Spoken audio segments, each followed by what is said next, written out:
The notification chimed softly on my tablet as I sat in my corner office overlooking Portland's gleaming skyline. Congratulations, Ms. Mitchell. The board unanimously approves your acquisition of Harrington Designs, effective immediately. I smiled, taking a slow sip from my ceramic mug filled with locally roasted coffee.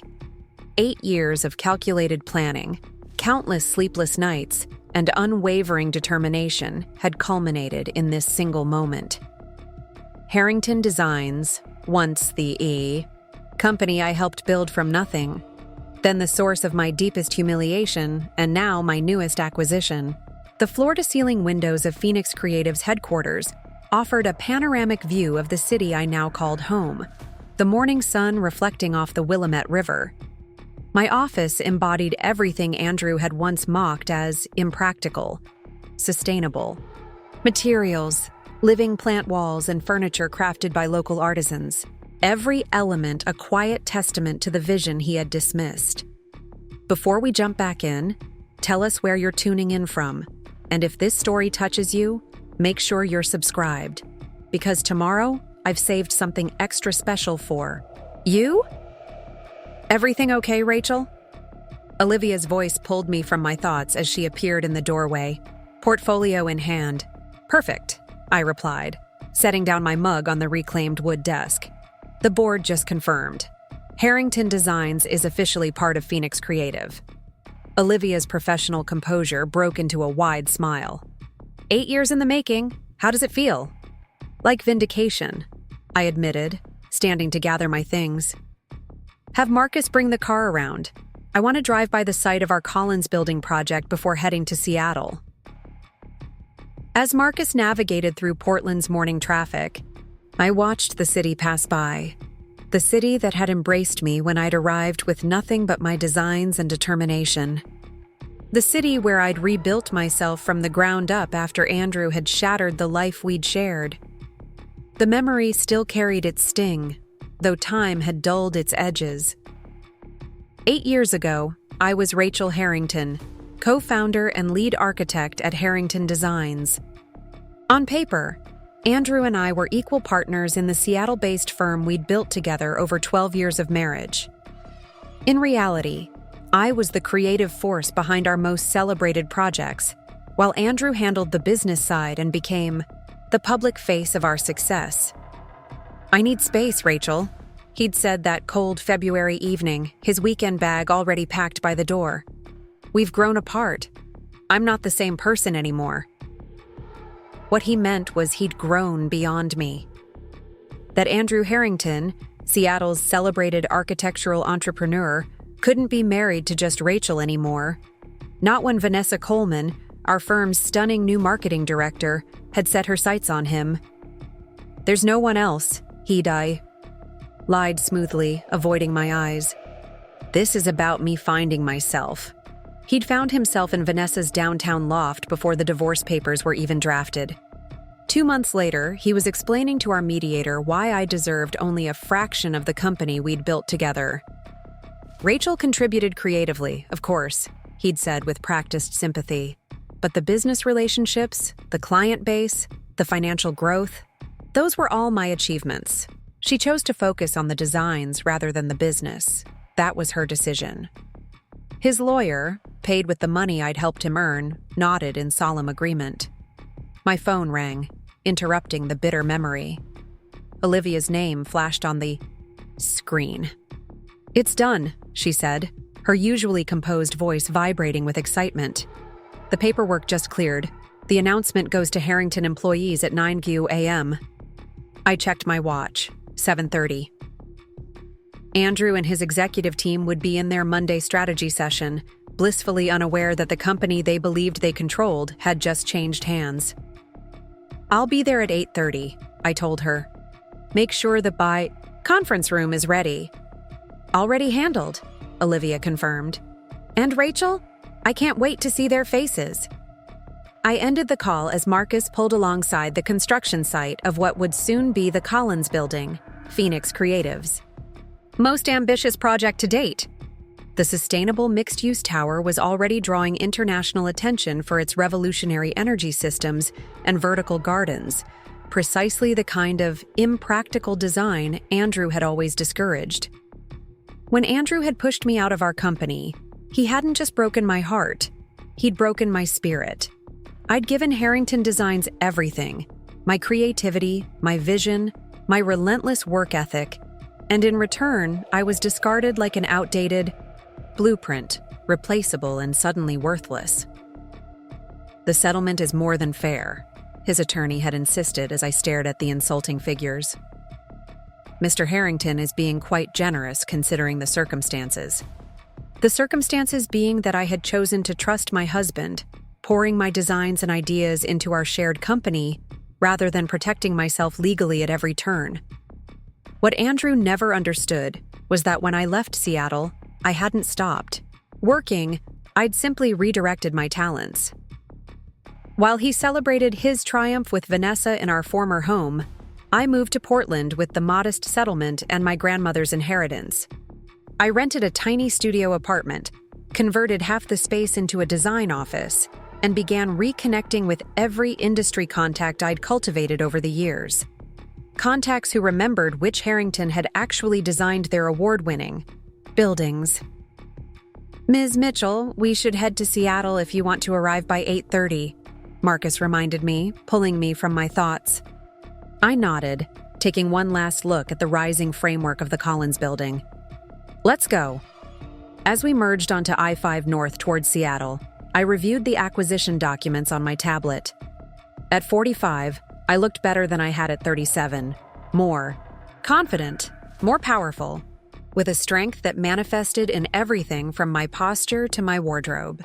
The soft-spoken architect who had stood in Andrew's shadow had been replaced by someone formidable. A woman who had built Phoenix Creative into one of the West Coast's most innovative architectural firms in just 8 years. Andrew, meanwhile, had struggled to maintain Harrington Designs' reputation without my creative direction. Their portfolio had grown increasingly conventional, recycling concepts while claiming innovation. According to my sources, they'd lost 3 major clients in the past year alone. Marcus pulled up to Harrington Designs' Seattle headquarters, the building I had helped design but had not entered since the day I cleared out my office. The security guard at the desk did a double-take as I approached. "Mrs. Harrington?" he asked, confusion evident. "Ms. Mitchell now, Paul," I corrected with a smile. "I'm expected for the 9 a.m. meeting with the executive team." "Of course," he fumbled, checking his system. "You're listed here. The conference room on 14. "Thank you. And Paul? It's good to see you." As I rode the elevator to the 14th floor, I felt a strange sense of déjà vu. The same building, the same journey upward, but a completely different woman making the ascent. Olivia was waiting when the doors opened, tablet in hand. "The team is in place," she reported as we walked toward the conference room. "Legal has prepared the announcements for both companies. The press release goes out at 10 a.m. after you've addressed the executive team." "And they still don't know?" "Not a clue. We used shell companies for the acquisition, just as you instructed. As far as they're concerned, they're meeting with representatives from a potential collaboration partner."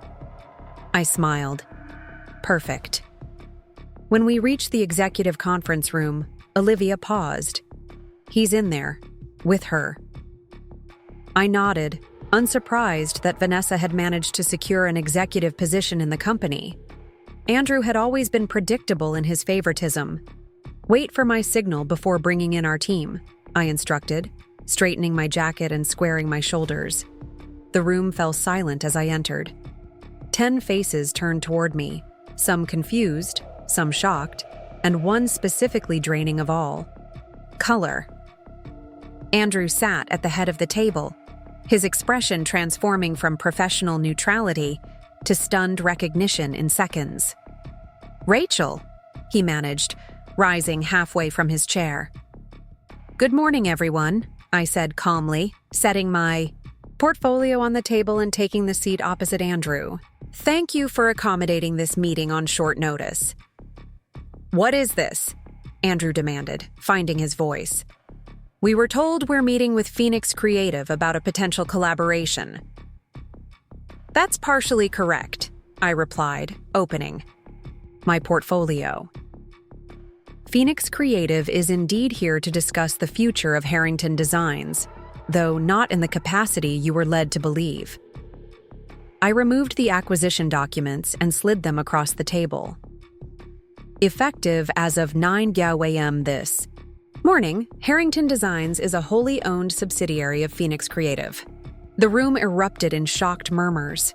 Andrew snatched the papers, his hands visibly shaking. "This is impossible," he insisted, scanning the documents. "The company isn't for sale." "Your board disagreed," I replied calmly. "They unanimously approved our offer last week. Perhaps you should have attended that meeting instead of the architectural conference in Vancouver." Andrew's face flushed with anger. "This is about us, isn't it? This is your twisted idea of revenge." I kept my expression neutral, aware that every person in the room was watching our exchange carefully. "This is business, Andrew. Preparing and narrating this story took us a lot of time, so if you are enjoying it, subscribe to our channel. It means a lot to us. Now back to the story.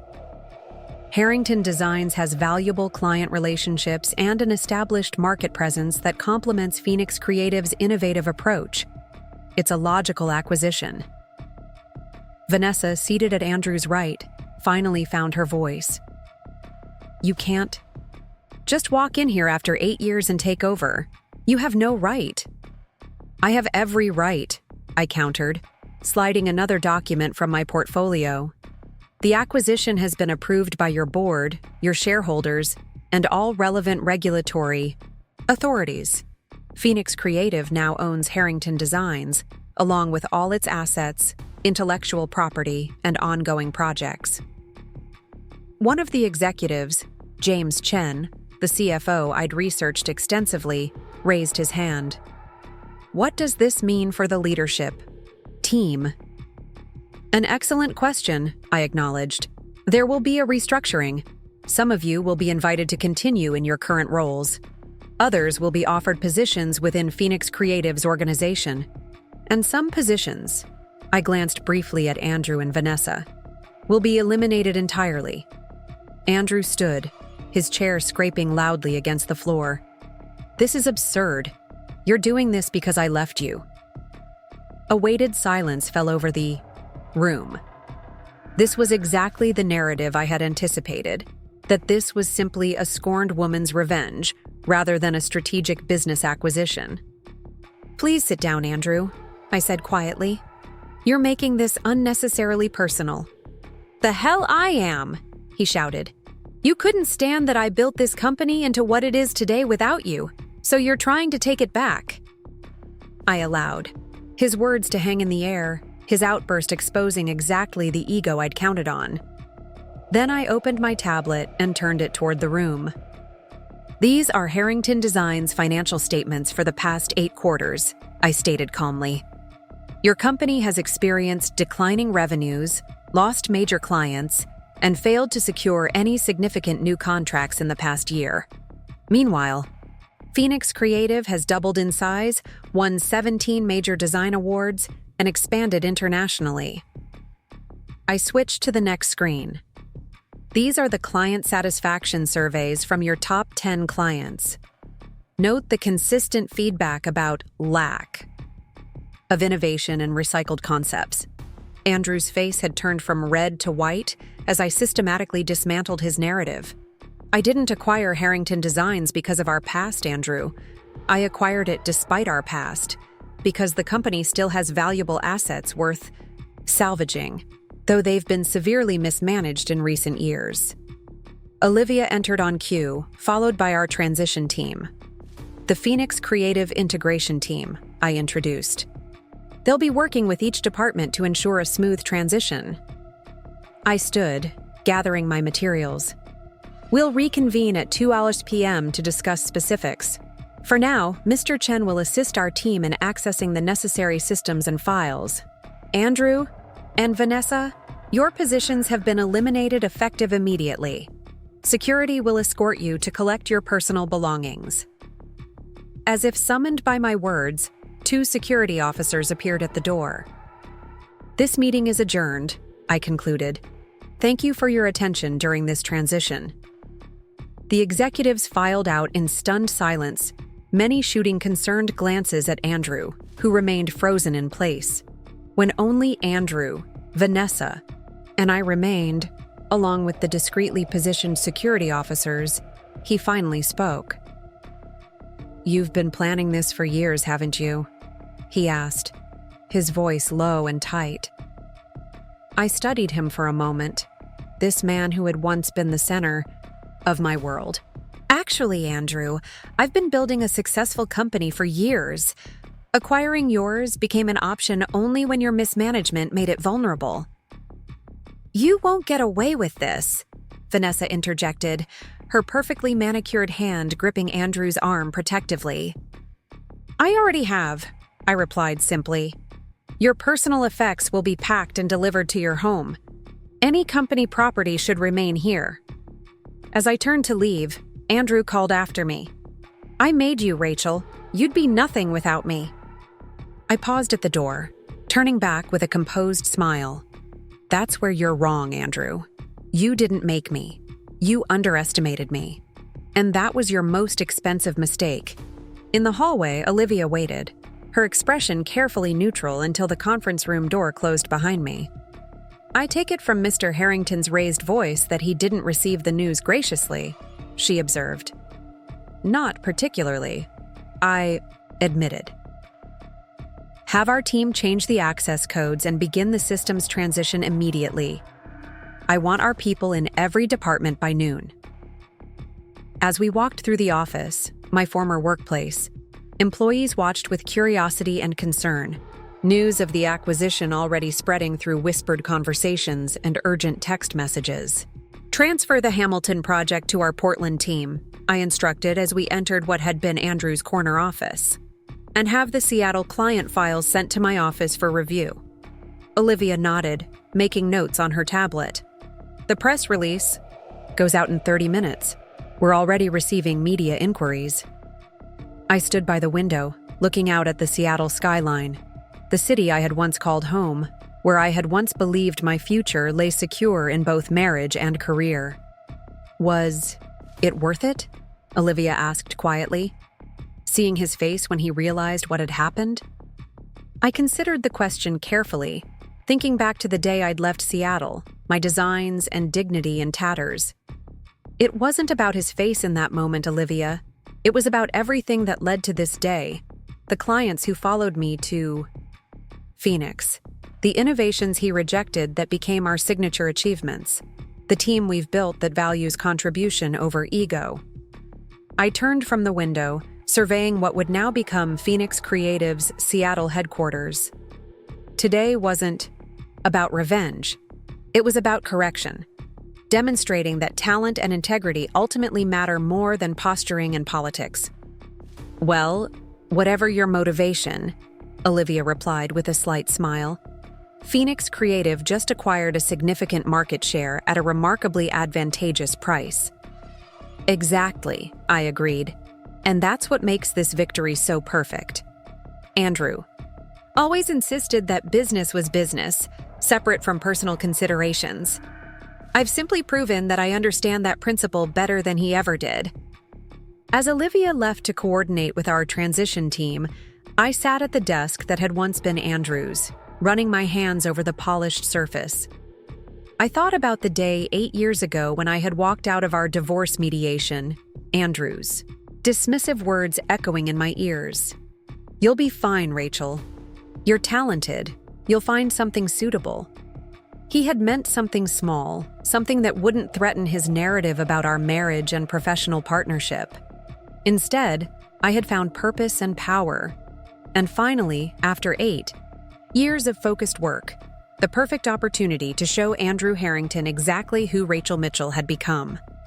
My phone buzzed with a text message from Marcus. "Press has arrived downstairs. Your 11 a.m. interview is ready when you are."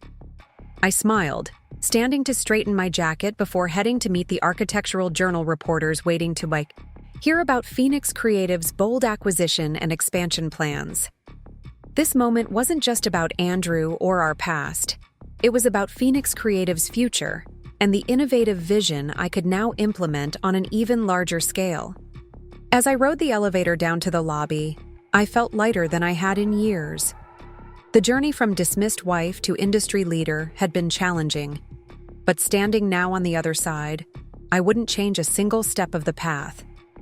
After all, sometimes the most beautiful structures rise from the ashes of what once stood in their place. My phone rang, interrupting the bitter memory. Olivia's name flashed on the screen. "It's done," she said, her usually composed voice vibrating with excitement. "The paperwork just cleared. The announcement goes to Harrington employees at 9 a.m. I checked my watch, 7:30. Andrew and his executive team would be in their Monday strategy session, blissfully unaware that the company they believed they controlled had just changed hands. "I'll be there at 8:30, I told her. "Make sure the conference room is ready." "Already handled," Olivia confirmed. "And Rachel? I can't wait to see their faces." I ended the call as Marcus pulled alongside the construction site of what would soon be the Collins Building, Phoenix Creative's most ambitious project to date. The sustainable mixed-use tower was already drawing international attention for its revolutionary energy systems and vertical gardens, precisely the kind of impractical design Andrew had always discouraged. When Andrew had pushed me out of our company, he hadn't just broken my heart, he'd broken my spirit.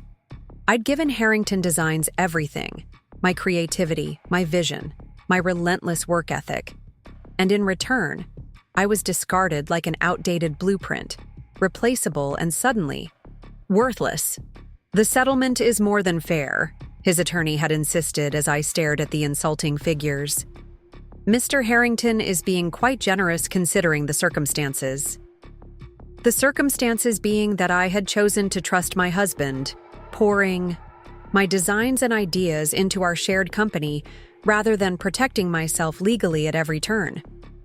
What Andrew never understood was that when I left Seattle, I hadn't stopped working. I'd simply redirected my talents.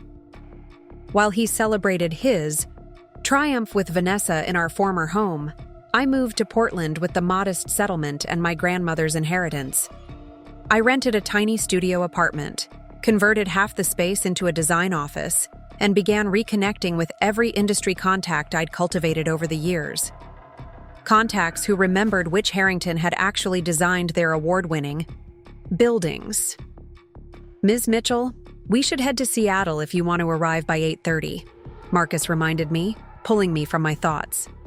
I nodded, taking one last look at the rising framework of the Collins Building. Let's go.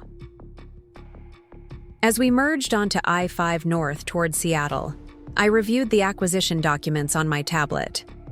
At 45, I looked better than I had at 37, more confident, more powerful, with a strength that manifested in everything from my posture to my wardrobe.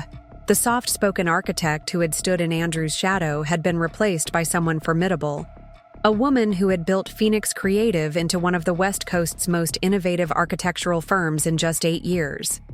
Andrew, meanwhile, had struggled to maintain Harrington Designs' reputation without my creative direction. Their portfolio had grown increasingly conventional, recycling concepts while claiming innovation. According to my sources, they'd lost 3 major clients in the past year alone. Marcus pulled up to Harrington Designs' Seattle headquarters, the building I had helped design, but had not entered since the day I cleared out my office. The security guard at the desk did a double-take as I approached. "Mrs. Harrington?" he asked, confusion evident. "Ms. Mitchell now, Paul," I corrected with a smile. "I'm expected for the 9 a.m. meeting with the executive team." "Of course," he fumbled, checking his system. "You're listed here. The conference room on 14. "Thank you. And Paul, it's good to see you." As I rode the elevator to the 14th floor, I felt a strange sense of déjà vu. The same building, the same journey upward, but a completely different woman making the ascent. Olivia was waiting when the doors opened, tablet in hand. "The team is in place," she reported as we walked toward the conference room. Legal has prepared the announcements for both companies. The press release goes out at 10 a.m. after you've addressed the executive team. And they still don't know? Not a clue. We used shell companies for the acquisition, just as you instructed. As far as they're concerned, they're meeting with representatives from a potential collaboration partner. I smiled. Perfect. When we reached the executive conference room, Olivia paused. He's in there, with her. I nodded, unsurprised that Vanessa had managed to secure an executive position in the company. Andrew had always been predictable in his favoritism. Wait for my signal before bringing in our team, I instructed, straightening my jacket and squaring my shoulders. The room fell silent as I entered. 10 faces turned toward me, some confused, some shocked, and one specifically draining of all, color. Andrew sat at the head of the table, his expression transforming from professional neutrality to stunned recognition in seconds. Rachel, he managed, rising halfway from his chair. Good morning, everyone, I said calmly, setting my portfolio on the table and taking the seat opposite Andrew. Thank you for accommodating this meeting on short notice. What is this? Andrew demanded, finding his voice. We were told we're meeting with Phoenix Creative about a potential collaboration. That's partially correct, I replied, opening my portfolio. Phoenix Creative is indeed here to discuss the future of Harrington Designs, though not in the capacity you were led to believe. I removed the acquisition documents and slid them across the table. Effective as of 9 a.m. this morning, Harrington Designs is a wholly owned subsidiary of Phoenix Creative. The room erupted in shocked murmurs. Andrew snatched the papers, his hands visibly shaking. This is impossible, he insisted, scanning the documents. The company isn't for sale. Your board disagreed, I replied calmly. They unanimously approved our offer last week. Perhaps you should have attended that meeting instead of the architectural conference in Vancouver. Andrew's face flushed with anger. This is about us, isn't it? This is your twisted idea of revenge. I kept my expression neutral, aware that every person in the room was watching our exchange carefully. This is business, Andrew. Harrington Designs has valuable client relationships and an established market presence that complements Phoenix Creative's innovative approach. It's a logical acquisition. Vanessa, seated at Andrew's right, finally found her voice. You can't just walk in here after 8 years and take over. You have no right. I have every right, I countered, sliding another document from my portfolio. The acquisition has been approved by your board, your shareholders, and all relevant regulatory authorities. Phoenix Creative now owns Harrington Designs, along with all its assets, intellectual property, and ongoing projects. One of the executives, James Chen, the CFO I'd researched extensively, raised his hand. What does this mean for the leadership? A team? An excellent question, I acknowledged. There will be a restructuring. Some of you will be invited to continue in your current roles. Others will be offered positions within Phoenix Creative's organization. And some positions, I glanced briefly at Andrew and Vanessa, will be eliminated entirely. Andrew stood, his chair scraping loudly against the floor. This is absurd. You're doing this because I left you. A weighted silence fell over the eye. This was exactly the narrative I had anticipated. That this was simply a scorned woman's revenge rather than a strategic business acquisition. Please sit down, Andrew, I said quietly. You're making this unnecessarily personal. The hell I am, he shouted. You couldn't stand that I built this company into what it is today without you, so you're trying to take it back. I allowed, his words to hang in the air, his outburst exposing exactly the ego I'd counted on. Then I opened my tablet and turned it toward the room. These are Harrington Designs' financial statements for the past 8 quarters, I stated calmly. Your company has experienced declining revenues, lost major clients, and failed to secure any significant new contracts in the past year. Meanwhile, Phoenix Creative has doubled in size, won 17 major design awards, and expanded internationally. I switched to the next screen. These are the client satisfaction surveys from your top 10 clients. Note the consistent feedback about lack of innovation and recycled concepts. Andrew's face had turned from red to white as I systematically dismantled his narrative. I didn't acquire Harrington Designs because of our past, Andrew. I acquired it despite our past, because the company still has valuable assets worth salvaging, though they've been severely mismanaged in recent years. Olivia entered on cue, followed by our transition team. The Phoenix Creative Integration Team, I introduced. They'll be working with each department to ensure a smooth transition. I stood, gathering my materials. We'll reconvene at 2 p.m. to discuss specifics. For now, Mr. Chen will assist our team in accessing the necessary systems and files.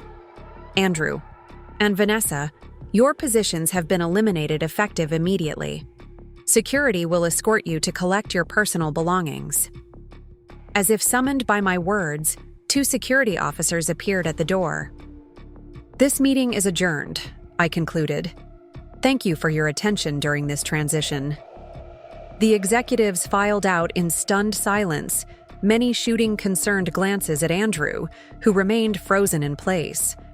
When only Andrew, Vanessa, and I remained, along with the discreetly positioned security officers, he finally spoke.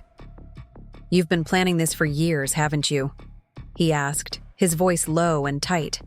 I studied him for a moment, this man who had once been the center of my world.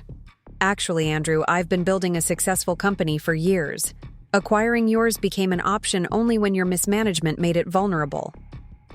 "You won't get away with this," Vanessa interjected, her perfectly manicured hand gripping Andrew's arm protectively. "I already have," I replied simply. "Your personal effects will be packed and delivered to your home. Any company property should remain here." As I turned to leave, Andrew called after me. "I made you, Rachel. You'd be nothing without me." I paused at the door, turning back with a composed smile. "That's where you're wrong, Andrew. You didn't make me. You underestimated me. And that was your most expensive mistake." In the hallway, Olivia waited, her expression carefully neutral until the conference room door closed behind me. "I take it from Mr. Harrington's raised voice that he didn't receive the news graciously," she observed. "Not particularly," I admitted. "Have our team change the access codes and begin the systems transition immediately. I want our people in every department by noon." As we walked through the office, my former workplace, employees watched with curiosity and concern. News of the acquisition already spreading through whispered conversations and urgent text messages. "Transfer the Hamilton project to our Portland team," I instructed as we entered what had been Andrew's corner office. "And have the Seattle client files sent to my office for review." Olivia nodded, making notes on her tablet. "The press release goes out in 30 minutes. We're already receiving media inquiries." I stood by the window, looking out at the Seattle skyline, the city I had once called home, where I had once believed my future lay secure in both marriage and career. "Was it worth it?" Olivia asked quietly, seeing his face when he realized what had happened.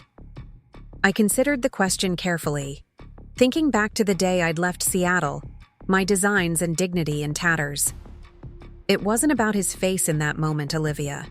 It was about everything that led to this day. The clients who followed me to Phoenix, the innovations he rejected that became our signature achievements, the team we've built that values contribution over ego. I turned from the window, surveying what would now become Phoenix Creative's Seattle headquarters. Today wasn't about revenge.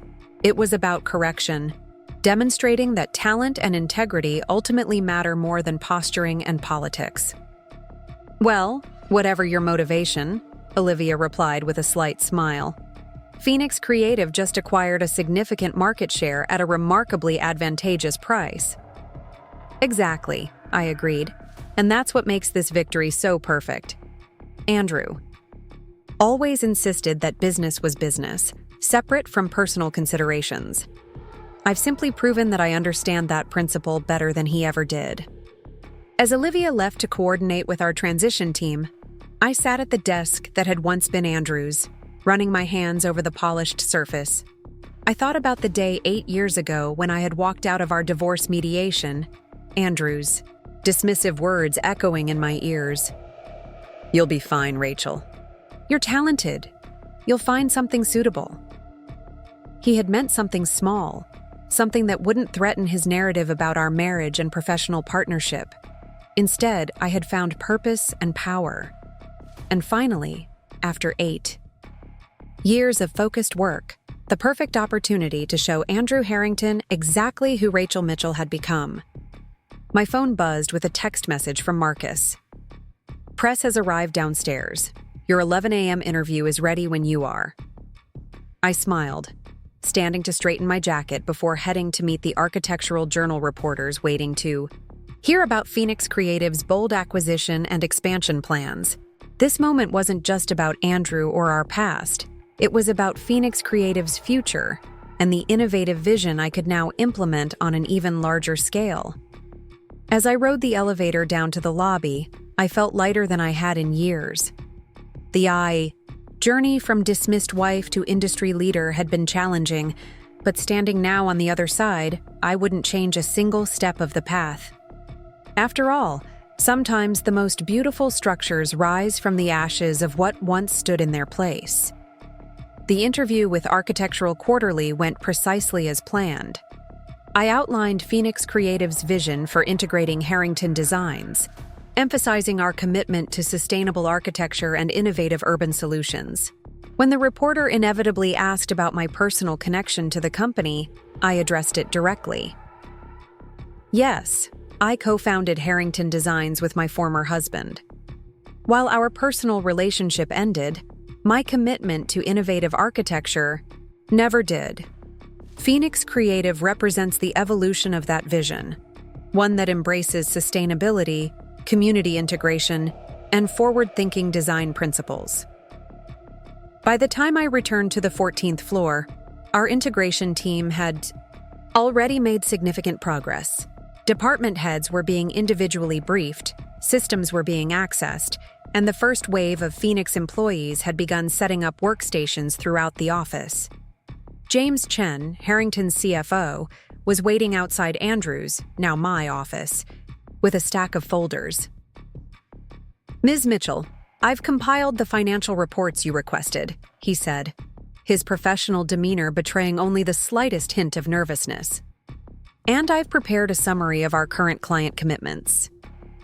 I invited him in, gesturing toward the chair across from the desk. "Thank you, James. I appreciate your cooperation during this transition." He hesitated before sitting. "I want to be direct, Ms. Mitchell." I was surprised by today's announcement, but not entirely shocked by the acquisition itself. The company has been struggling for the past 18 months. "I'm aware," I replied, opening the first folder. "Your quarterly reports were quite illuminating, even with the creative accounting designed to mask the decline." His eyes widened slightly. "You've been monitoring our financials?" Phoenix Creative has been monitoring potential acquisition targets. Harrington Designs has been on that list for some time. I fixed him with a direct gaze. "What I'm curious about is why a CFO of your caliber allowed the situation to deteriorate so dramatically." James shifted uncomfortably. "Mr. Harrington had strong opinions about the direction of the company. Dissenting viewpoints weren't particularly welcome." I nodded, understanding completely. Andrew had always reacted poorly to having his judgment questioned, even when he was clearly wrong. "And your assessment of the company's current position?" I asked. "Salvageable, but requiring immediate intervention," he replied without hesitation. "We've lost key accounts due to missed deadlines and uninspired designs. Our most innovative team members have been leaving for competitors, including Phoenix Creative." "Yes, we've hired several of your former architects," I confirmed, all of whom expressed similar concerns about leadership and creative stagnation. James leaned forward, a new resolve in his expression. Ms. Mitchell, I've prepared a complete assessment of our financial situation, including recommendations for immediate course corrections. If you're willing to review it, I believe there's significant potential to turn things around under new leadership.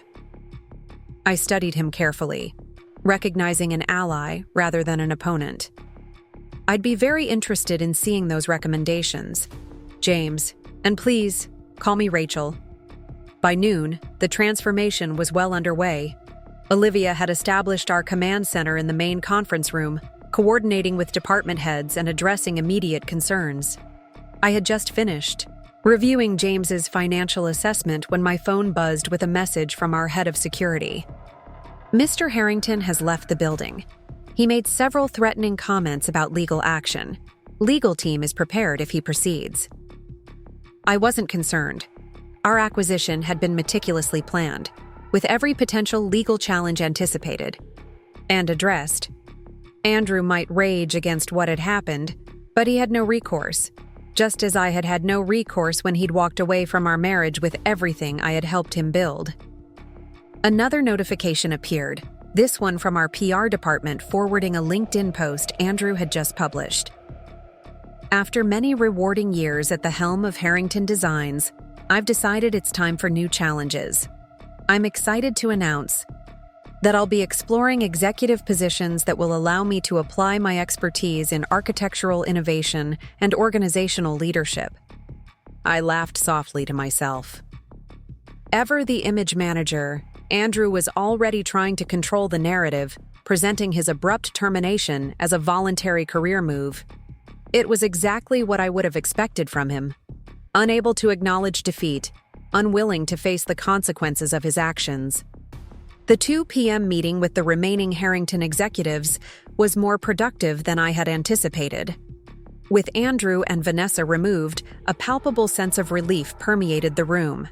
Many of these professionals had been silently suffering under leadership that valued appearance over substance, and they seemed cautiously optimistic about the new direction. Phoenix Creative has been recognized for our collaborative approach to design, I explained, standing before the digital display showing our new organizational structure. We believe in giving credit where it's due and ensuring that every team member's contribution is valued. What we're changing isn't the talent in this room, but the framework that talent operates within, creating clearer pathways for innovation and recognition based on merit rather than politics. There was a pointed silence at this last remark. Everyone in the room knew exactly what kind of political environment had flourished under Andrew and Vanessa's leadership. Dr. Samira Patel, head of sustainable design at Harrington, and someone I had always respected, nodded in agreement. I think I speak for many of us when I say this change has been long overdue. After the meeting concluded, Samira approached me privately. Rachel, I almost resigned 3 times in the past year. Andrew rejected every sustainable innovation I proposed as too costly or unmarketable. And yet sustainable design is precisely what's winning major contracts around the world, I noted. She smiled knowingly. Exactly. The Woodson Tower, project that Phoenix won last year. I had proposed a nearly identical concept to Andrew 6 months earlier. He dismissed it as impractical idealism. I wasn't surprised. Andrew had always been resistant to change, preferring to recycle proven concepts rather than take calculated risks on innovation. It was a fundamental difference in our approaches that had created tension in both our marriage and our professional partnership. I'd like you to lead our new joint sustainability initiative, I told her. Your vision aligns perfectly with Phoenix Creative's mission, and frankly, your talent has been underutilized here for far too long. As the day progressed, I discovered more stories like Samira's, talented professionals whose ideas had been dismissed or appropriated, whose contributions had been minimized, whose careers had stagnated under leadership that rewarded loyalty over innovation. The picture that emerged was exactly what I had suspected. A company that had been slowly suffocating under Andrew's increasingly rigid and self-serving management style. By 6 p.m., The first phase of our integration was complete. Key systems had been secured, immediate client concerns addressed, and a clear communication strategy established for the days ahead. I was reviewing the day's progress with Olivia when my phone rang, a number I didn't recognize. "Rachel Mitchell speaking," I answered cautiously. "You think you're so clever, don't you?" Andrew's voice was tight with barely controlled fury. "How did you get this number, Andrew?" I asked calmly, signaling to Olivia to trace the call. "Does it matter? What matters is that you just made the biggest mistake of your life." I sighed, maintaining my composure despite the heated words. "I'm going to hang up now. If you have legitimate business concerns, please direct them to our legal department." "This isn't over," he hissed. "You think you can waltz in and take everything from me? I made Harrington Designs what it is today." "No, Andrew," I replied, evenly. "We made Harrington Designs what it was. The difference is that now I'm finally getting the recognition I deserve for my contributions." "You'll regret this," he said, his voice dropping to a threatening whisper. "I still have friends in this industry, powerful friends. By the time I'm finished, no one will want to do business with Phoenix Creative." I leaned back in my chair, unfazed by his empty threats. "Careful, Andrew. That sounds dangerously like an attempt at industry sabotage, which would be of great interest to both our legal team and regulatory authorities." "You cold-hearted," he spat. "This isn't about feelings, Andrew," I interrupted. "This is about business. Harrington Designs represented an excellent acquisition opportunity for Phoenix Creative. The fact that removing you from your position gives me personal satisfaction is merely a secondary benefit." Before he could respond, Olivia appeared at my door, nodding to indicate she had traced the call. "I have another meeting to attend," I said. "Goodbye, Andrew. And please don't call this number again. All communication should go through proper channels from now on." I ended the call and turned to Olivia. "Have security increase their vigilance. I don't think he'd try anything foolish, but better safe than sorry." "Already done," Olivia confirmed.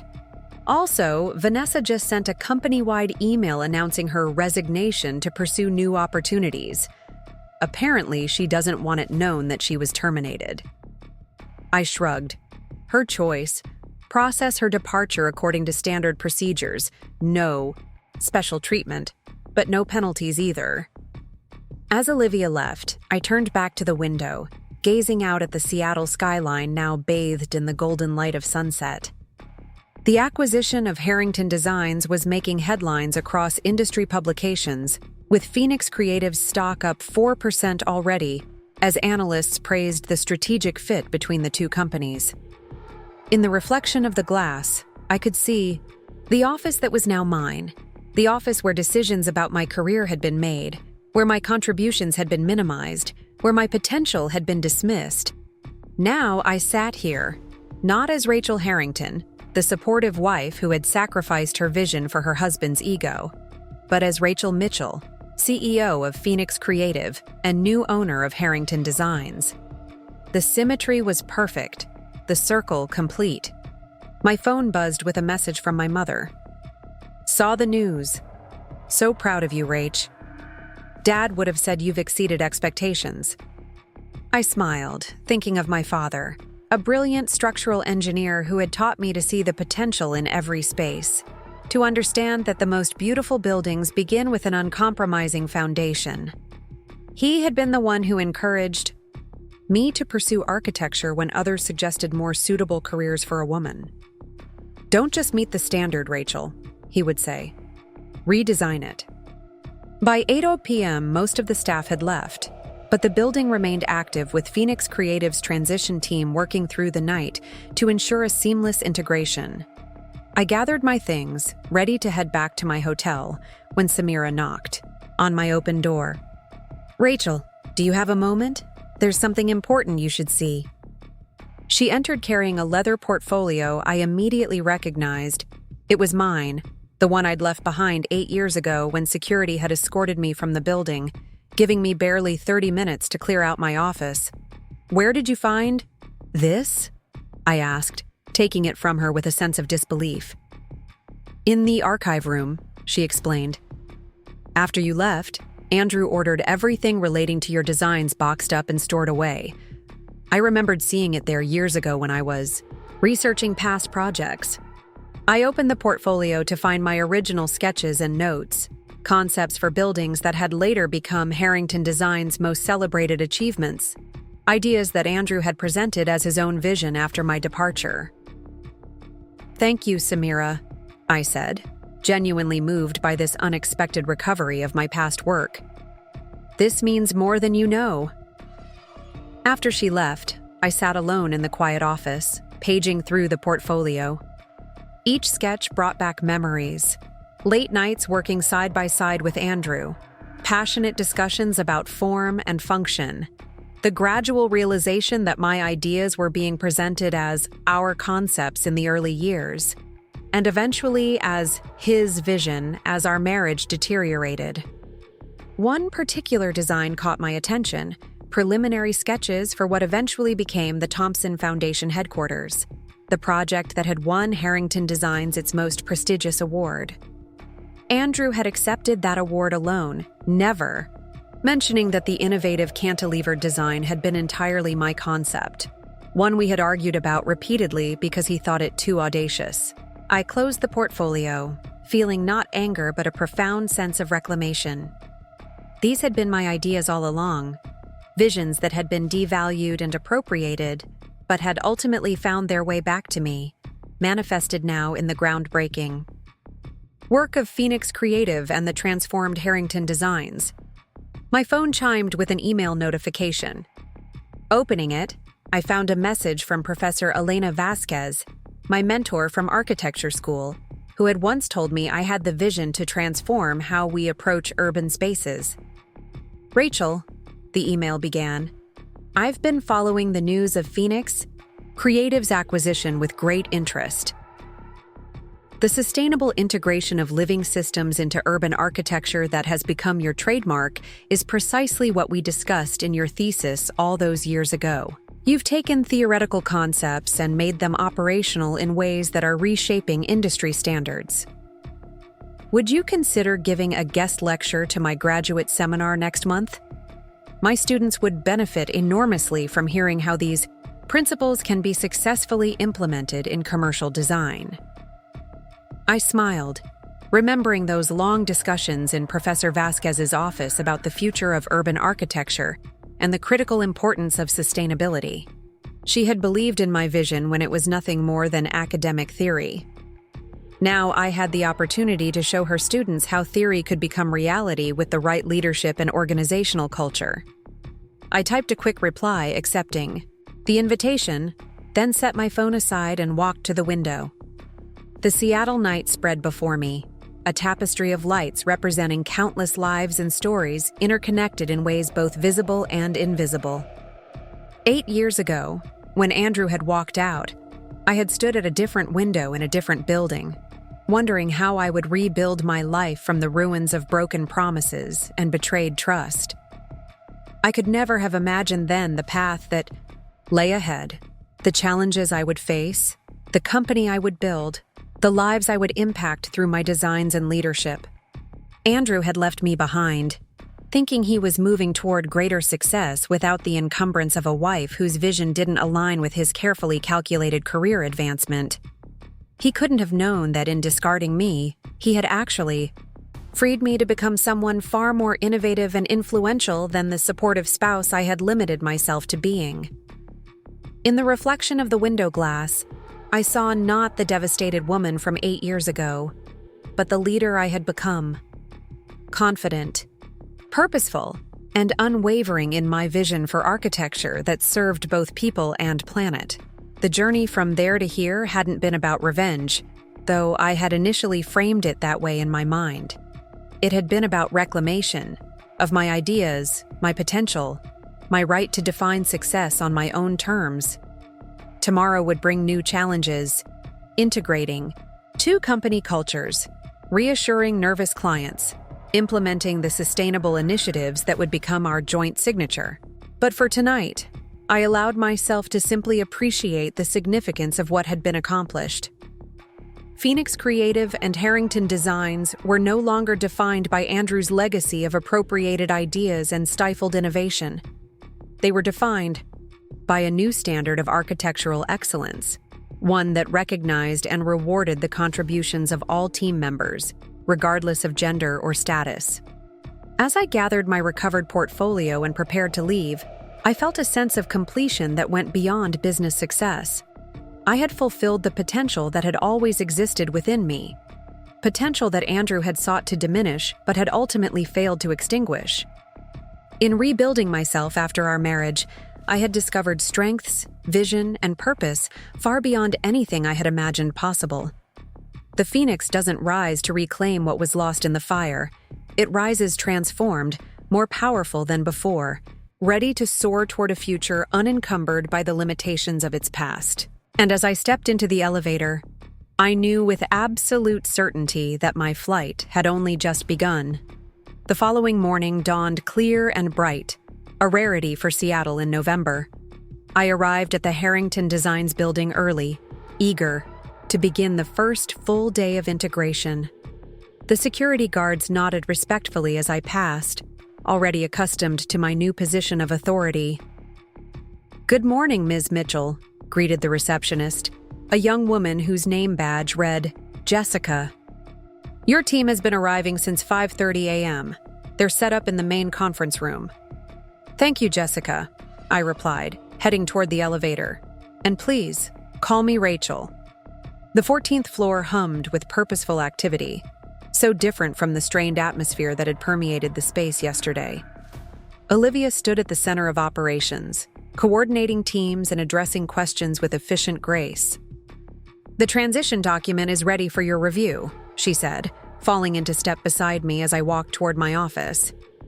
"We've identified several urgent client situations that need immediate attention, and the Portland team reports that 3 major clients have already reached out with congratulations on the acquisition." "Any word from Andrew or Vanessa?" I asked, accepting the tablet she handed me. "Nothing directly, but Andrew's attorney has requested a meeting to discuss settlement terms. Our legal team advises that this is likely an attempt to negotiate additional separation benefits beyond what's stipulated in the acquisition agreement." I nodded, unsurprised. "Schedule the meeting for Friday. I want to give him time to move, past the initial emotional reaction and approach this professionally, if he's capable of that." As I settled into my office, the first rays of morning sunlight illuminated the space, catching on the glass awards displayed on the shelves. Awards for buildings I had designed but had never been credited for. Each one represented a project born from my vision, but claimed by Andrew's ambition. James Chen arrived promptly at 8:00 a.m. with a comprehensive assessment of ongoing projects. "We have 23 active projects in various stages," he explained, displaying a color-coded chart on the conference table digital display. "The ones in red are critically behind schedule. Yellow indicates client concerns about design elements. Green shows projects progressing satisfactorily." I studied the distribution with concern. "That's a lot of red and yellow, James." "Yes," he agreed grimly. "The Westlake Tower project is particularly troubling. The client has threatened to pull out if we don't address their concerns about the environmental impact assessment by Friday. Samira should look at that immediately," I decided. Her sustainability expertise is exactly what's needed there. "What about the lakefront complex? That was one of our largest contracts." James hesitated. "There's a situation with that one. The client specifically requested Andrew's involvement. They had a personal relationship dating back years." I considered this challenge thoughtfully. Andrew had always excelled at client relationships, his charm and confidence creating the impression of assured competence. It was one of the reasons our partnership had initially worked so well. I created innovative designs, and he sold them to clients. "Set up a video call with the lakefront client for this afternoon," I instructed. "I'll handle it personally. And, James, prepare a complete dossier on the project history. including any promises Andrew made that might not be documented in the official contracts. He nodded, understanding my concern. Already compiled. Andrew had a habit of making verbal commitments that sometimes exceeded our actual capabilities. Yes, he did, I murmured, remembering how often I'd had to redesign projects at the last minute to accommodate Andrew's grandiose promises to clients. By mid-morning, our integration teams had established a presence in every department, and the initial assessment was sobering. Beyond the surface prestige of Harrington Designs lay significant structural problems: missed deadlines, overcommitted resources, and demoralized design teams whose creativity had been stifled by Andrew's increasingly rigid management style. Samira joined me for a working lunch in my office, spreading the Westlake Tower plans across the conference table. "This design is fundamentally flawed," she explained, pointing to several key elements. "They've ignored basic sustainability principles in favor of visual impact. The client's environmental concerns are completely valid." I studied the distribution with concern. "That's a lot of red and yellow, James." "Yes," he agreed grimly. "The Westlake Tower project is particularly troubling. The client has threatened to pull out if we don't address their concerns about the environmental impact assessment by Friday." Samira should look at that immediately, I decided.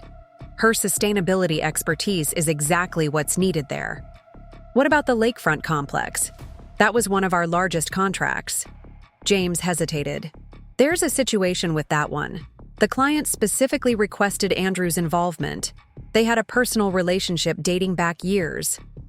I considered this challenge thoughtfully. Andrew had always excelled at client relationships, his charm and confidence creating the impression of assured competence. It was one of the reasons our partnership had initially worked so well. I created innovative designs, and he sold them to clients. "Set up a video call with the lakefront client for this afternoon," I instructed. "I'll handle it personally. And, James, prepare a complete dossier on the project history, including any promises Andrew made that might not be documented in the official contracts." He nodded, understanding my concern. Already compiled. Andrew had a habit of making verbal commitments that sometimes exceeded our actual capabilities. "Yes, he did," I murmured, remembering how often I'd had to redesign projects at the last minute to accommodate Andrew's grandiose promises to clients. By mid-morning, our integration teams had established a presence in every department, and the initial assessment was sobering. Beyond the surface prestige of Harrington Designs lay significant structural problems: missed deadlines, overcommitted resources, and demoralized design teams whose creativity had been stifled by Andrew's increasingly rigid management style. Samira joined me for a working lunch in my office, spreading the Westlake Tower plans across the conference table. "This design is fundamentally flawed," she explained, pointing to several key elements. "They've ignored basic sustainability principles in favor of visual impact. The client's environmental concerns are completely valid." I studied the plans with growing dismay. The design lacked the innovative integration of natural systems that had become Phoenix Creative's hallmark. Instead, it relied on outdated approaches, dressed up with superficial green elements that provided little actual environmental benefit. "How quickly can we develop an alternative?" I asked. Samira's eyes lit up. "I've already started sketching concepts. If I could borrow 2 designers from your Portland team, we could have preliminary revisions ready by tomorrow afternoon." "Do it," I authorized immediately.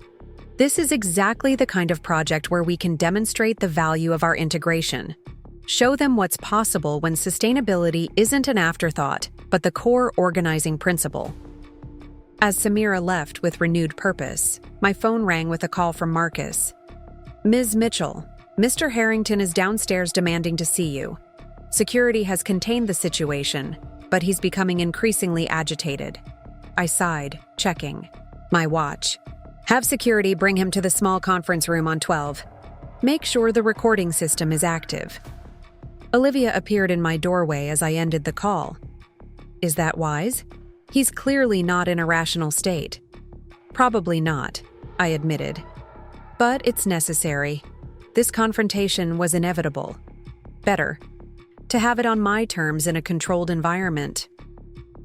The small conference room on the 12th floor offered privacy without isolation. Glass walls that provided visibility to the surrounding office space while maintaining confidentiality for sensitive discussions. I arrived first, deliberately choosing the seat that faced the door, the position of authority Andrew had always insisted on taking in meetings. When security escorted him in, I was struck by his appearance. Andrew had always been meticulous about his image, designer suits, perfect grooming, an embodiment of architectural precision. The man who entered now looked disheveled, his normally confident posture replaced by tense agitation. Thank you. I nodded to security. That will be all for now, but please remain nearby. As the door closed, Andrew remained standing, his hands clenched at his sides. You've destroyed everything I built, he began without preamble, his voice tight with fury. Please sit down, Andrew, I replied calmly, gesturing to the chair across from me. If you want to have a productive conversation, I'm willing to listen. He ignored the invitation, continuing to pace. 8 years planning your revenge, cultivating my board members, undermining my leadership, just waiting for the perfect moment to strike. I studied him with genuine curiosity. Is that really what you think happened? That I built Phoenix Creative, developed groundbreaking sustainable design approaches, won international awards, and established offices in 3 cities, all as an elaborate scheme to take over Harrington Designs? Don't pretend this isn't personal, he snapped. You deliberately kept your plans secret, used shell companies for the acquisition, calculated every move to humiliate me.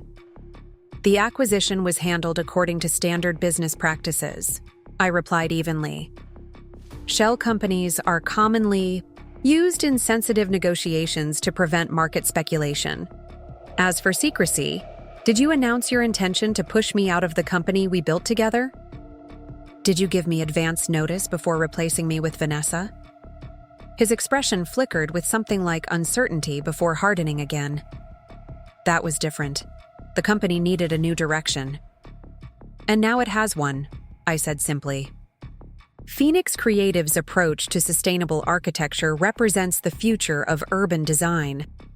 Harrington Designs' portfolio had become increasingly derivative and outdated under your leadership. The acquisition makes perfect business sense.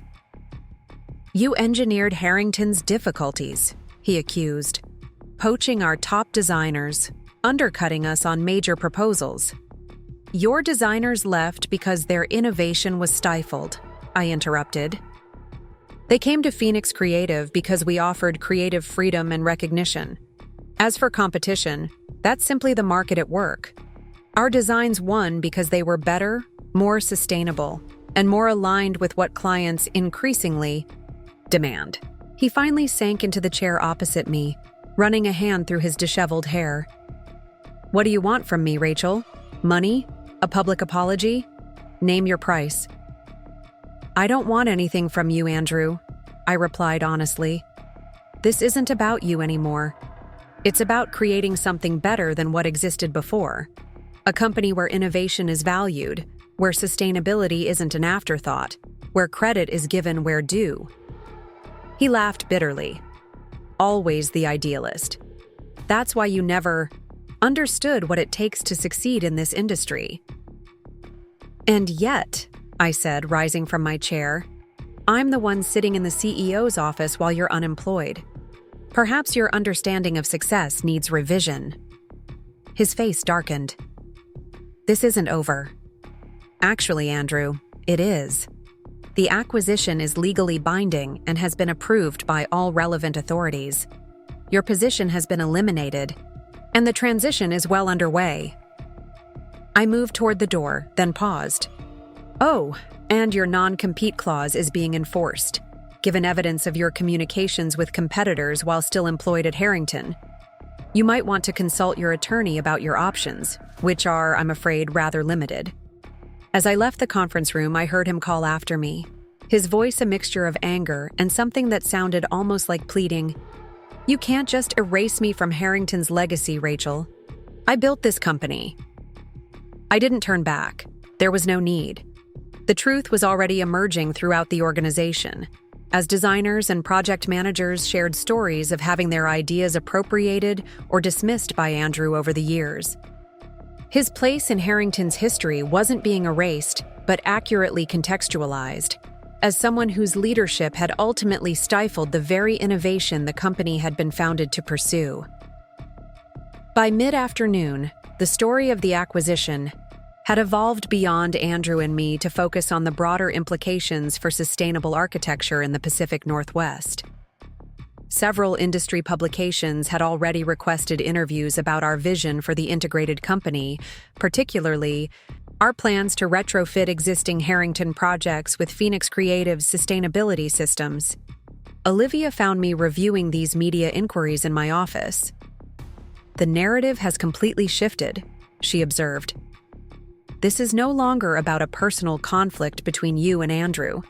It's becoming a story about the future of architectural design and ecological responsibility." "Which is exactly as it should be," I replied. "The real story was never about our marriage or its ending. It was about fundamentally different visions for what architecture could and should achieve." The video call with the Lakefront Complex client was scheduled for 4 p.m. I prepared meticulously, reviewing the project history and Andrew's promises, some of which were indeed troublingly ambitious given the actual parameters of the site. Gregory Wilkins, CEO of Lakefront Development Corporation, appeared on screen precisely at the appointed time. His expression was guarded, his opening pleasantries perfunctory. "I'll be direct, Ms. Mitchell," he said after minimal preliminaries. "Andrew assured me personally that certain features would be included in the final design, features that seem to have disappeared from the most recent drafts." "I appreciate your directness, Mr. Wilkins," I replied. "And you deserve complete transparency from us. I've reviewed the evolution of this project, and I've identified several promises that were made without proper assessment of their feasibility." His expression darkened. "So you're saying Harrington Designs misrepresented what was possible?" "I'm saying that Andrew's enthusiasm sometimes exceeded practical realities," I explained carefully. "The cantilevered viewing platform he promised would extend 30 feet over the water. Our structural engineers have serious concerns about its long-term stability given the soil composition at the site." I opened a digital rendering on my screen, sharing it with the call. "However, I've worked with our team to develop an alternative approach that actually improves upon the original concept while ensuring structural integrity." The rendering showed a graceful curved platform supported by a series of slender columns that appeared to emerge organically from the waterfront, creating the illusion of suspension while providing essential support. "The visual impact is preserved," I continued, "but with added elements that echo the natural movement of water. We've also incorporated a living roof system that will reduce energy costs by approximately 27% compared to the original design." Wilkins leaned forward, his interest visibly piqued. "This actually looks more distinctive than what Andrew proposed." "It is," I confirmed. "And unlike the original concept, this one can be built within your timeline and budget constraints, while exceeding sustainability expectations." By the end of the hour-long call, Wilkins had not only accepted the revised approach, but had expressed enthusiasm about the acquisition. "Frankly, Rachel, the Harrington team has seemed increasingly disorganized over the past year. Andrew was making promises that his team didn't seem equipped to deliver. This change might be exactly what the project needed." After the call ended, I sat quietly for a moment, processing the day's events. Saving the Lakefront project represented more than retaining an important client. It symbolized the transformation we were bringing to Harrington's approach, replacing hollow promises with achievable excellence. My phone buzzed with a message from Samira. "Westlake redesign taking shape. Can we meet at 8:00 a.m. tomorrow to review? I confirmed the meeting, then noticed an email notification from an unexpected source, Christine Harrington, Andrew's mother. The subject line read simply, "Long overdue."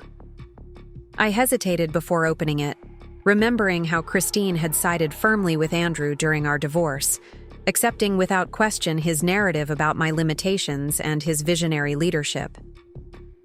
"Rachel," the email began formally, "today's news about Phoenix Creative's acquisition of Harrington Designs has prompted significant reflection.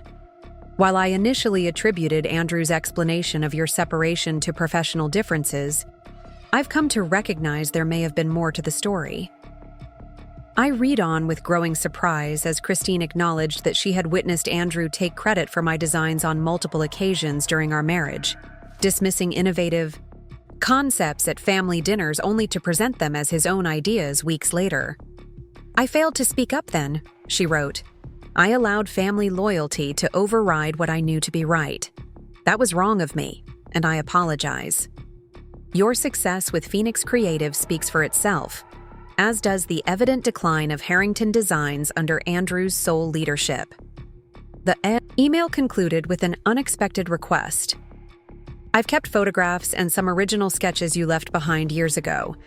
They rightfully belong to you. If you're willing, I'd like to return them." I sat back, stunned by this unexpected communication from the woman who had once told me that I lacked the vision to truly understand Andrew's genius.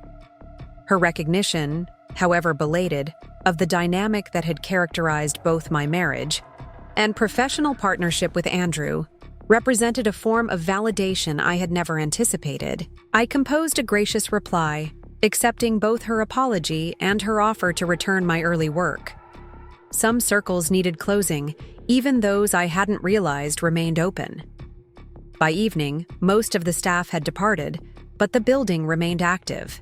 As Phoenix Creative's integration team continued working through system transitions and project assessments, I stood by the window in Andrew's, now my, office, watching the lights of Seattle illuminate against the darkening sky.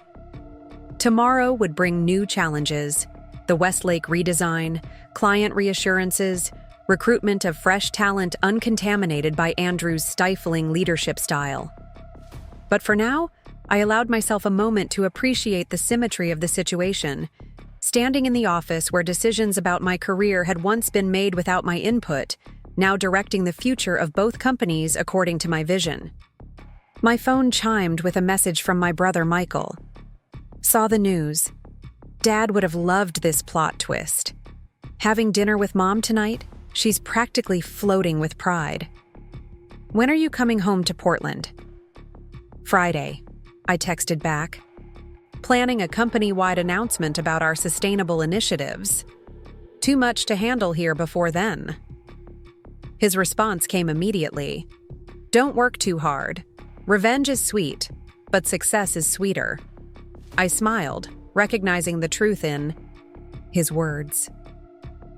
The acquisition of Harrington Designs had begun as a dream of vindication during those dark early days after Andrew had pushed me out. But somewhere along the way, it had transformed into something far more meaningful: the opportunity to implement my vision for architecture that served both people and planet on an expanded scale. The true victory wasn't watching Andrew's face as he realized what had happened. It was seeing Samira's excitement as she redesigned the Westlake project with proper sustainability principles.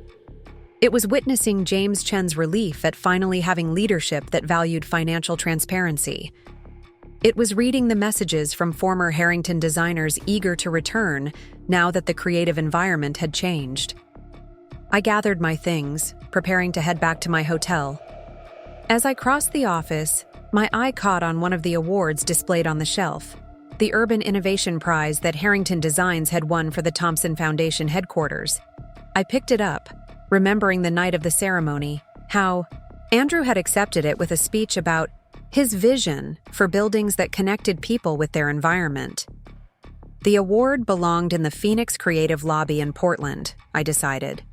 Not as a trophy of conquest, but as a reminder that good, Design eventually finds its rightful recognition, even if the path is circuitous. As I stepped into the elevator, portfolio and award in hand, I felt a profound sense of completion, not because I had acquired the company that had once discarded me, but because I had remained true to my architectural vision, despite every obstacle Andrew had placed in my path. The doors closed on the 14th floor of the building I had helped design but had been pushed out of. Tomorrow, they would open again on a new chapter for Harrington Designs, Phoenix Creative, and for architecture in the Pacific Northwest, one defined not by personal history, but by the principles that had always guided my work: innovation, sustainability, and the belief that great design could transform not just skylines, but lives. The next morning dawned with sheets of Seattle rain battering against the windows of my hotel suite.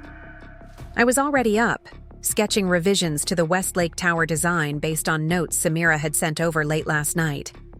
There was something deeply satisfying about returning to the creative process, the flow of ideas from mind to paper, the solving of architectural puzzles, the balancing of form and function that had drawn me to this profession in the first place. My phone buzzed with a message from Olivia. Andrew scheduled press conference at Four Seasons for 10 a.m. PR monitoring situation. I wasn't surprised. Andrew had always been strategic about controlling narratives, especially when they threatened his carefully constructed public image. This was undoubtedly his attempt to reframe the acquisition on his terms. "Let him speak," I replied. "Our work will speak louder." By 7:30 a.m., I was back at Harrington headquarters, where Samira and her team had commandeered the design studio for the Westlake revisions. Large displays showed multiple views of the redesigned tower, with detailed cross-sections highlighting the sustainable systems integration. "We've increased natural light penetration by 42%, Samira explained, guiding me through the changes. The modified facade includes living wall components that filter air and reduce heat absorption. And here," she pointed to a section of the roof, "we've incorporated a rainwater collection system that will supply all the building's non-potable water needs." I studied the renderings with growing appreciation. What had been a conventional glass tower with token green elements had been transformed into a genuinely innovative structure that embodied Phoenix Creative's sustainable philosophy. "This is extraordinary work, especially on such a tight timeline," I told her. "Is the presentation for the client ready?" "Just finalizing the energy efficiency projections," she confirmed. "But there's something you should know. When I was accessing the original project files, I discovered that they had rejected a similar proposal 6 months ago, one that came from within their own team."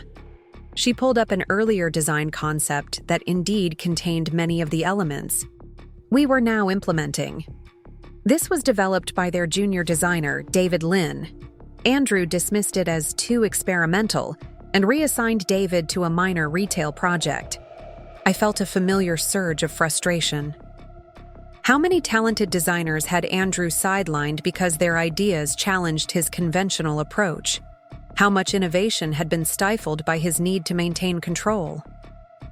"Where is David now?" I asked. "Still here, though he was considering leaving. I've asked him to join this morning's presentation." "Good," I nodded. "Make sure he receives proper credit for the original concept." As we prepared for the client meeting, I kept one eye on the live stream of Andrew's press conference. He appeared on the screen looking more composed than he had yesterday. Back in his carefully tailored suit, his expression serious but controlled as he addressed the gathered reporters. After careful consideration and discussions with Phoenix Creative, he began, the lie flowing smoothly. "I've decided that this acquisition presents the perfect opportunity for me to pursue new challenges in architectural innovation. While Harrington Designs will always represent a proud chapter in my career, I'm excited to announce that I'll be launching a new consulting venture focused on next-generation urban planning." I muted the stream, unable to stomach more of his revisionist narrative. The ease with which Andrew reframed his termination as a voluntary career evolution was both predictable and disturbing. He had always excelled at reshaping reality to position himself advantageously, regardless of the facts. James Chen appeared at my door just as I closed the live stream. "I thought you should see this immediately," he said, handing me a tablet, displaying internal financial projections. Our forensic accounting team discovered systematic misrepresentation of Harrington's financial position over the past 18 months. Andrew was essentially hiding losses by shifting them between quarters and overstating projected revenues. I scanned the documents with growing concern. "This goes beyond creative accounting, James. This looks like deliberate financial misrepresentation." "It is," he confirmed grimly. "As CFO, I was given selectively edited information. When I questioned specific discrepancies, Andrew assured me they were temporary timing issues that would resolve naturally. I should have pushed harder." "You're doing the right thing by bringing this forward now," I assured him. "Have our legal team review everything. I want complete transparency about our financial position, even if it means short-term discomfort." The Westlake client presentation was scheduled for 11:00 a.m. As we gathered in the main conference room, I noticed a young man hanging back from the group, David Lin, I presumed, looking uncomfortable in his role as suddenly recognized innovator. "David," I approached him directly. "Samira shared your original concept with me. It was visionary work." He looked surprised at the direct acknowledgement. "Thank you, Ms. Mitchell. I didn't think anyone remembered that proposal. Not only do we remember it, but your approach has significantly informed our redesign. I'd like you to co-present the sustainable systems portion of today's presentation." His eyes widened. "Really? But I haven't been involved in the revisions." "That's precisely why your perspective is valuable," I explained. "You can speak to the original vision while Samira addresses the technical refinements. It demonstrates continuity of thought even as leadership changes." When the Westlake executives arrived, they were noticeably wary. Understandable given the abrupt ownership change and their previous concerns about the project. I began the presentation by addressing the elephant in the room. "You've entrusted Harrington Designs with a landmark project for Seattle's skyline," I acknowledged. "The recent acquisition has naturally raised questions about continuity and vision. Today, we're not just presenting design revisions that address your environmental concerns. We're demonstrating how Phoenix Creative's integration enhances what was already strong about Harrington while solving the challenges that had emerged." Over the next hour, we walked them through the comprehensive redesign. David spoke eloquently about the original sustainable vision he had developed, while Samira detailed how those concepts had been expanded and technically refined. The client's initial skepticism visibly transformed into engagement as they recognized the substantive improvements to their project. "These changes are significant," noted their chief development officer as we concluded. "But can you deliver them within the same timeline and budget constraints?" "We can improve on both," I confirmed, gesturing to James to display the revised project schedule. By integrating these systems during the initial construction rather than as add-ons, we actually reduce overall complexity, and our energy modeling shows a return on investment period of just 2 years for the additional sustainability elements, with substantial operational savings thereafter. By the time they left, the contract amendment was signed and the project was not merely saved but enhanced. As the team celebrated this early win, I pulled David aside. "I'd like you to lead our new Sustainable Innovation Lab," I told him. A cross-disciplinary team drawing from both Harrington and Phoenix personnel, focused on developing next-generation ecological building systems. He seemed momentarily at a loss for words. That would be incredible. But I'm relatively junior in the organization. Innovation doesn't respect hierarchy, I replied. Your ideas were right 18 months ago when Andrew rejected them. Imagine what you could develop with proper support and resources. As the day progressed, I received regular updates on Andrew's activities. True to form, he was working his industry contacts, presenting himself as the visionary who had built Harrington Designs into an acquisition target worthy of Phoenix Creative's interest. Several architectural blogs had already published his narrative, focusing on his announced plans to revolutionize urban planning through his new consulting venture. Rather than directly challenging his version of events, I focused our communications. Strategy on the future. Phoenix Creative issued a press release highlighting the Westlake Tower redesign, specifically crediting David Lin's original concept and underscoring our commitment to nurturing internal talent. The strength of our combined organization lies in recognizing and developing innovative thinking at every level, the release quoted me saying. Great ideas deserve support regardless of their source. By mid-afternoon, industry publications had picked up both stories, creating an interesting contrast between Andrew's self-promotion and our project-focused approach. The architectural community could draw its own conclusions. Christine Harrington's promised package arrived at reception around 3 o'clock, a large portfolio and a sealed envelope addressed to me personally. I waited until a break between meetings to open it in the privacy of my office. The portfolio contained exactly what she'd described: early sketches and design concepts from my first years with Harrington Designs, including preliminary drawings for what eventually became our signature project, the Waterstone Cultural Center. These represented my formative work as an architect, the foundation upon which I had built my design philosophy. The envelope contained a brief note and a flash drive. These recordings are from board meetings where Andrew presented your designs as his own, Christine wrote. I've wrestled with my conscience about sharing them, but truth matters. Use them as you see fit. I set the flash drive aside, uncertain whether I would ever need or want to review its contents. Unlike Andrew, I had no desire to publicly humiliate him, not because he deserved protection, but because my focus had shifted from the past to the future we were building. Late afternoon brought another surprise visitor, Vanessa Coleman, waiting, in reception with the poised confidence that had once intimidated me. 8 years ago, she had been the polished marketing director who had caught Andrew's wandering eye and subsequently moved into both his bed and my position at the company. Now she sat with perfect posture in one of the reception chairs, her expression carefully neutral as I approached. Vanessa? I acknowledged, maintaining professional courtesy despite our complicated history. This is unexpected. I imagine so, she agreed, rising smoothly. I was hoping we might speak privately for a few minutes. I led her to a small meeting room, curious about what could possibly have brought her here. Once the door closed, her carefully maintained facade cracked slightly. Andrew's imploding, she said without preamble. His press conference this morning was just the public face.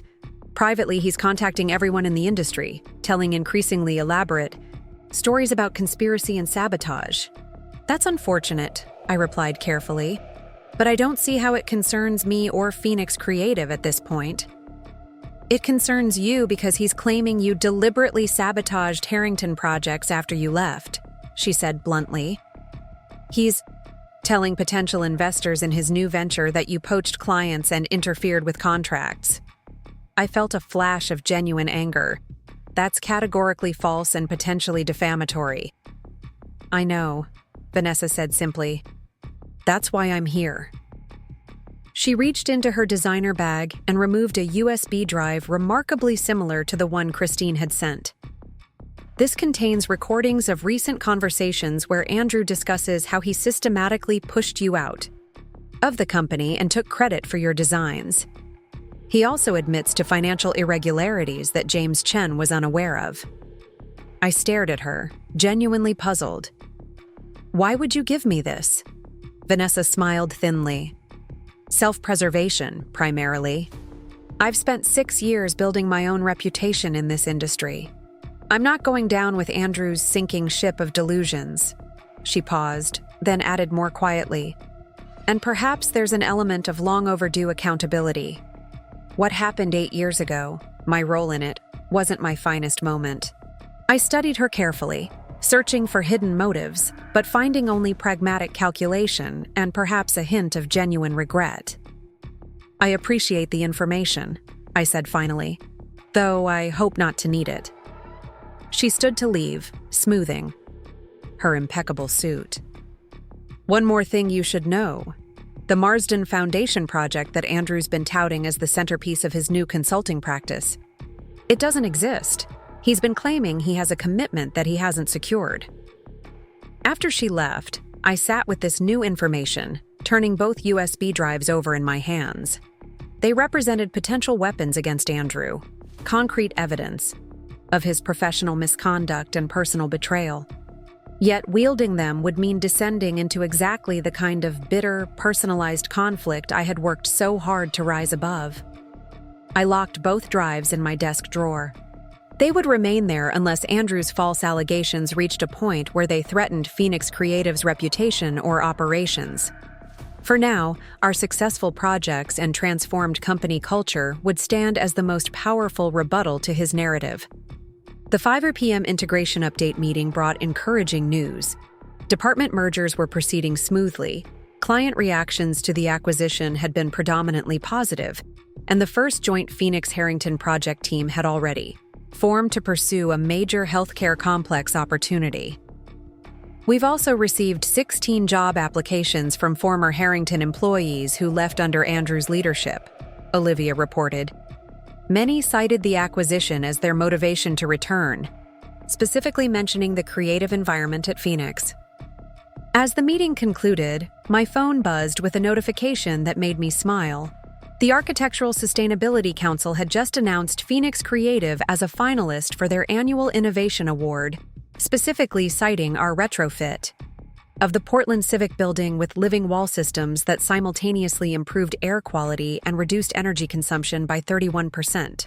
I forwarded the announcement to the entire team with a simple message. This recognition belongs to everyone who believed in sustainable architecture when conventional wisdom called it impractical. Together, our combined talents will set new standards for what's possible. By 7 p.m., most of the staff had departed, but the executive floor remained active. I found James still at his desk, surrounded by financial documents and looking exhausted. "You should get some rest," I told him. "The financial reconciliation can wait until tomorrow." He shook his head grimly. "I need to understand exactly what happened. My signature is on these quarterly reports, Rachel. I trusted Andrew's numbers without sufficient verification." "You're correcting that now," I pointed out. "That's what matters." "There's something else you should know," he said, pushing a particular document toward me. 3 months ago, Andrew attempted to sell Harrington Designs to Grayson Corp. The deal fell through when their due diligence uncovered the financial discrepancies. I skimmed the document, surprised by this revelation. He tried to sell the company without board approval? He presented it to the board as an exploratory discussion, not a formal negotiation. When Grayson Corp backed out, he simply never mentioned it again. James rubbed his tired eyes. The irony is that their concerns about the financials created an opening for your acquisition. The board was primed to consider offers after that failed attempt. I sat back, processing this unexpected information. Andrew's mismanagement had actually facilitated my acquisition of the company, a poetic justice I hadn't anticipated. "Go home, James," I said gently. "Tomorrow we focus on moving forward, not just understanding the past." After he left, I walked through the eerily quiet design studio, now transformed by the integration of Phoenix Creative's distinctive approach. Sustainable material samples had replaced the conventional options in the resource library. Digital renderings of living. Buildings glowed from monitors left on standby. Project boards displayed bold ecologica concepts alongside traditional architectural elements. In just 2 days, the physical space had begun reflecting the philosophical shift underway. This transformation wasn't about erasing Harrington Designs' legacy, but evolving it, preserving what had worked while correcting what had failed.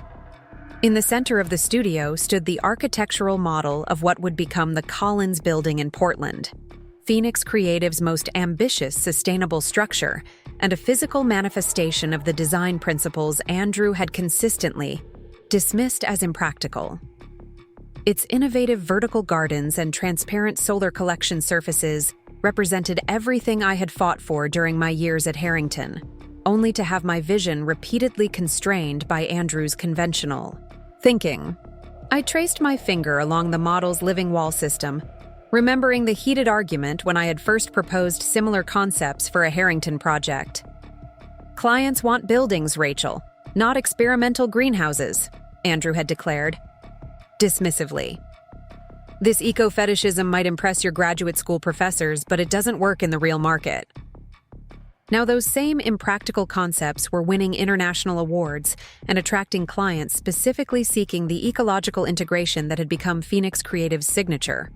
The market had evolved exactly as I had predicted, while Andrew had remained entrenched in outdated approaches that prioritized immediate cost savings over long-term sustainability. My phone rang, my mother calling for our evening check-in. "I saw Andrew on the news today," she said instead of hello. "Still spinning his stories, I see." "Some things never change," I agreed, settling into a chair beside the model. "But it doesn't matter anymore. Phoenix Harrington is already moving in a new direction." "Phoenix Harrington?" she questioned.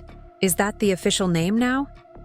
"No," I smiled, realizing I'd spoken the merged identity aloud for the first time. Officially, it remains two separate entities under unified leadership, but in my mind, they're already becoming something new together, greater than either could be alone. "That's my girl," she said warmly, "always building something better." After a pause, she added more seriously, "Are you okay, Rachel? Really okay?" I considered the question thoughtfully, looking around at the transformed studio, the physical manifestation of the vision I had held onto through 8 difficult years. "I'm more than okay," I answered truthfully. There's something profoundly satisfying about seeing these spaces filled with innovation again. It's like watching a building that had fallen into disrepair being carefully restored and enhanced. After we hung up, I gathered my things to leave, pausing at the display case near the entrance where Harrington Designs' most prestigious awards were exhibited.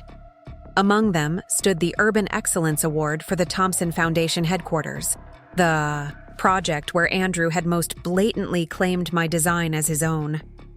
I still remembered the night of the ceremony, how he had stepped to the podium alone to accept the award for what the judges had called a revolutionary integration of structure and environment. Not once in his acceptance speech had he mentioned that the distinguishing elements, the stepped terraces that created natural cooling, the orientation that maximized solar efficiency, had been entirely my concept, one he had initially resisted, as too unconventional. Tomorrow, I would have the award inscribed with both our names, restoring the recognition I had earned but never received. Not out of bitterness or even vindication, but because accuracy mattered. History should reflect truth, even when that truth had been temporarily obscured. As I stepped into the elevator, I felt a profound sense of coming full circle. 8 years ago, I had left this building devastated but determined, carrying nothing but my personal belongings and the unshakable belief in my architectural vision.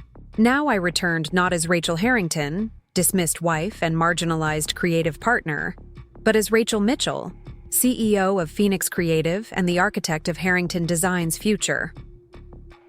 The doors closed on another day of transformation, both for the company and for myself. As the elevator descended, I realized that the greatest design I had ever created wasn't a building at all. It was the life and career I had constructed from the ruins of Andrew's betrayal, a structure more beautiful and resilient than anything I could have imagined when I had started over in Portland 8 years ago. 6 months had passed since the acquisition of Harrington Designs, and spring had returned to the Pacific Northwest, bringing with it the promise of renewal that seemed particularly fitting given what we had accomplished. Seattle's notoriously gray skies had yielded to brilliant sunshine as I stood at the podium in Phoenix Creative's newly completed Innovation Center, surveying the gathered crowd of employees, industry leaders, and press. The atmosphere hummed with anticipation as we prepared to unveil the restructured company's first major accomplishment, the completely redesigned Westlake Tower, now renamed Ascendant. Today marks not just the completion of a remarkable building, I began, but the celebration of what can be accomplished when design excellence meets environmental responsibility, when innovation is paired with practicality, and when diverse voices contribute to a shared vision. In the front row sat David Lin and Samira Patel, now our co-directors of sustainable innovation. Both had flourished in the new corporate culture we had created, their talents finally recognized and properly channeled.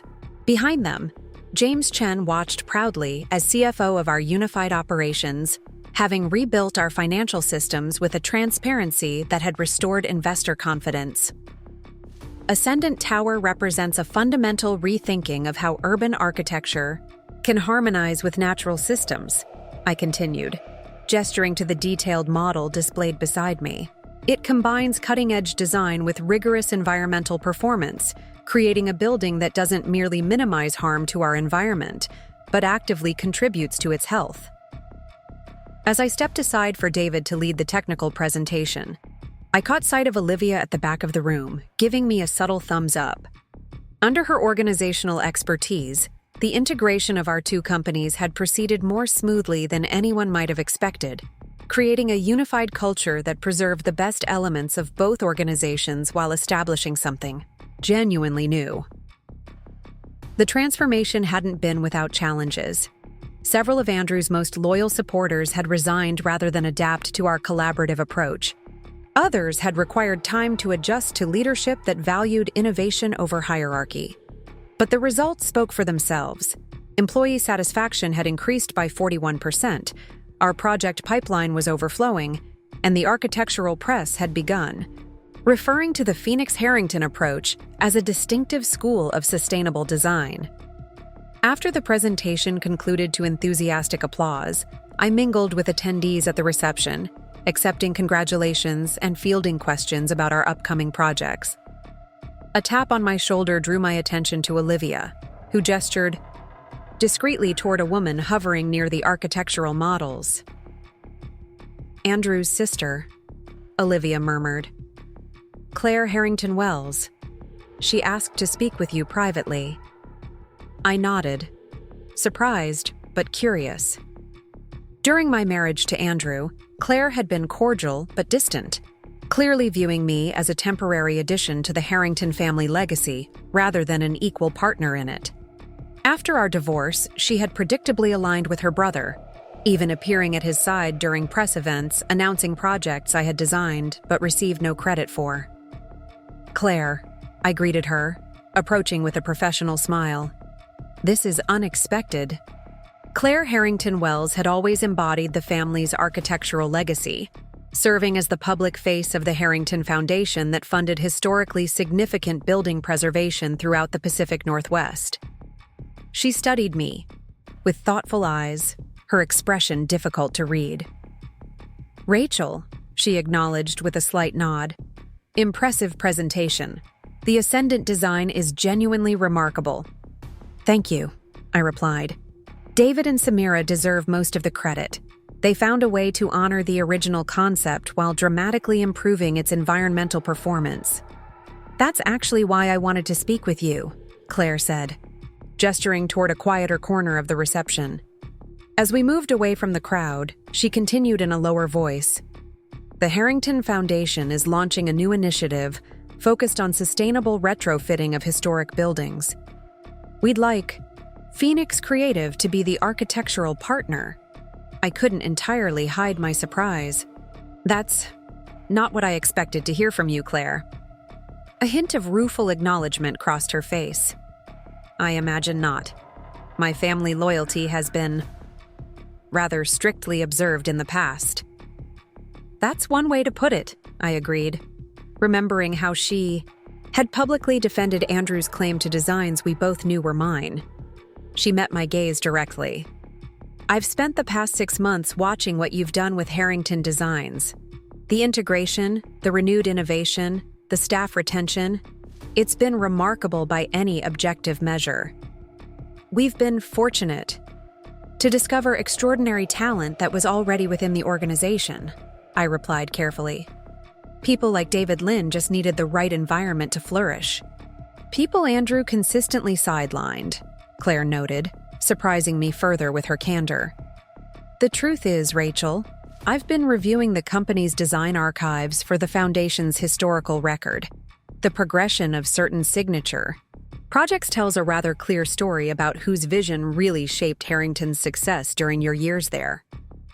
I maintained my composure, though her words represented a vindication I had never expected from Andrew's fiercely protective sister. The past is the past, Claire. I'm more interested in what we're building now and in the future. As am I, she agreed. Which is why I'm here. The Foundation has acquired the Elmwood Textile Factory, a historically significant structure that needs comprehensive modernization while preserving its architectural integrity. We need designers who understand both historic preservation and cutting-edge sustainability. Given what you've accomplished with Ascendant, you're clearly the right team for this challenge. The Elmwood project was precisely the kind of complex, high-profile commission that would showcase our integrated approach. The textile factory was a beloved Seattle landmark, its distinctive red brick facade and soaring clear-story windows emblematic of the city's industrial heritage. Transforming it into a modern, sustainable space while honoring its historical significance would require exactly the balance of innovation and respect for tradition that we had been cultivating. We'd be very interested in discussing this opportunity, I told her, though I have to ask, does Andrew know you're approaching us? Claire's expression tightened slightly. Andrew is no longer involved with the Foundation's decisions.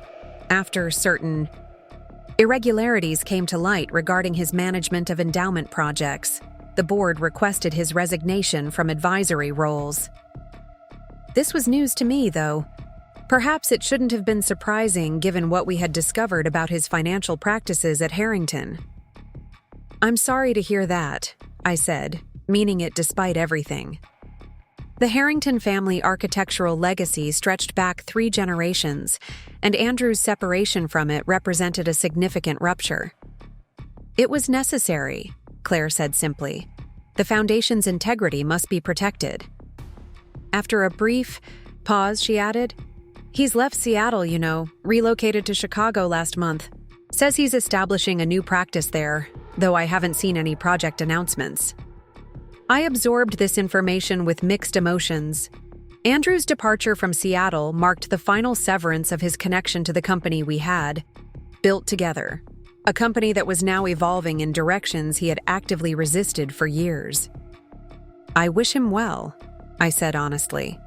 Despite our differences, we both care about architecture's potential to shape human experience. Claire studied me with newfound respect. You're being remarkably gracious, given the circumstances. What would be the point of anything else? I asked. Phoenix Creative's success isn't about Andrew or what happened between us. It's about the work itself, creating buildings that serve both their occupants and the planet. As Claire left with a promise to have her Foundation team contact us about the Elmwood project, Olivia rejoined me, curiosity evident in her expression. The Harrington Foundation wants us to redesign the Elmwood factory, I explained, still processing this unexpected development. That's a major vote of confidence, Olivia observed, especially coming from the Harrington family itself. It's about the work, I replied. Whatever personal history exists, they recognize that our design approach is what that building needs. The remainder of the reception passed in a blur of congratulations and conversations about Ascendant's innovative features. When the last guests had departed, I found myself alone in the presentation space, studying the detailed model of the GAR building that represented our company's new direction. Ascendant Tower embodied everything I had fought for during my years with Andrew. Sustainable systems integrated into the very structure rather than added as afterthoughts, spaces designed to enhance human well-being through connection with natural elements, materials, selected for both their beauty and environmental impact. It was the physical manifestation of principles Andrew had repeatedly dismissed as impractical idealism. My phone buzzed with an email notification from Professor Elena Vasquez, my former mentor who now served on the Architectural Sustainability Council. Rachel, Ascendant has been selected as a finalist for this year's Excellence in Sustainable Design Award. The jury was particularly impressed by the integrated approach to energy management. Congratulations to you and your team. I smiled, remembering how Elena had supported my vision when it existed only as theoretical concepts in graduate school. Now those theories had become tangible reality, rising 35 stories above Seattle's skyline as a testament to what was possible when sustainability and design excellence were treated as inseparable priorities. Good news? Samira asked, joining me by the model. Ascendant is a finalist for the ASC Award, I told her. Your energy management system made quite an impression on the jury. She smiled, but her expression quickly turned more serious. I've been meaning to talk to you about something important. The Lakefront Complex project. I've discovered some concerning issues with the foundation design approved under Andrew's leadership. What kind of issues? I asked, immediately alert. The Lakefront project was one of our most significant. Inherited commissions, a mixed-use development along Seattle's waterfront. The geotechnical assessment was cursory at best, she explained, pulling up detailed diagrams on her tablet. The fill soil in that area has significant liquefaction risk during seismic events. Andrew's approved foundation design doesn't adequately address these conditions. I studied the diagrams with growing concern. This would have been catastrophic if constructed as designed. Precisely, Samira agreed grimly. We need to completely revise the foundation approach, which will impact the construction schedule and budget. Have you spoken with the client yet? Not yet. I wanted to develop alternative solutions first, so we're not just bringing problems but also options. I nodded, appreciating her foresight. Schedule a meeting for tomorrow. Complete transparency is essential. They need to understand both the risks of the original design and our proposed solutions.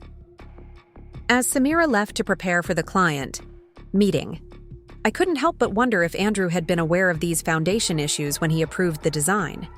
Had it been simple negligence, or had he knowingly moved forward with an inadequate design to meet budget constraints and client expectations?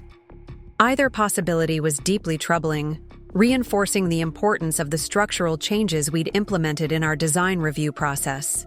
Later that evening, as I worked in my Seattle apartment reviewing proposals for the Elmwood factory project, my phone rang with an unexpected call. Christine Harrington, Andrew's mother.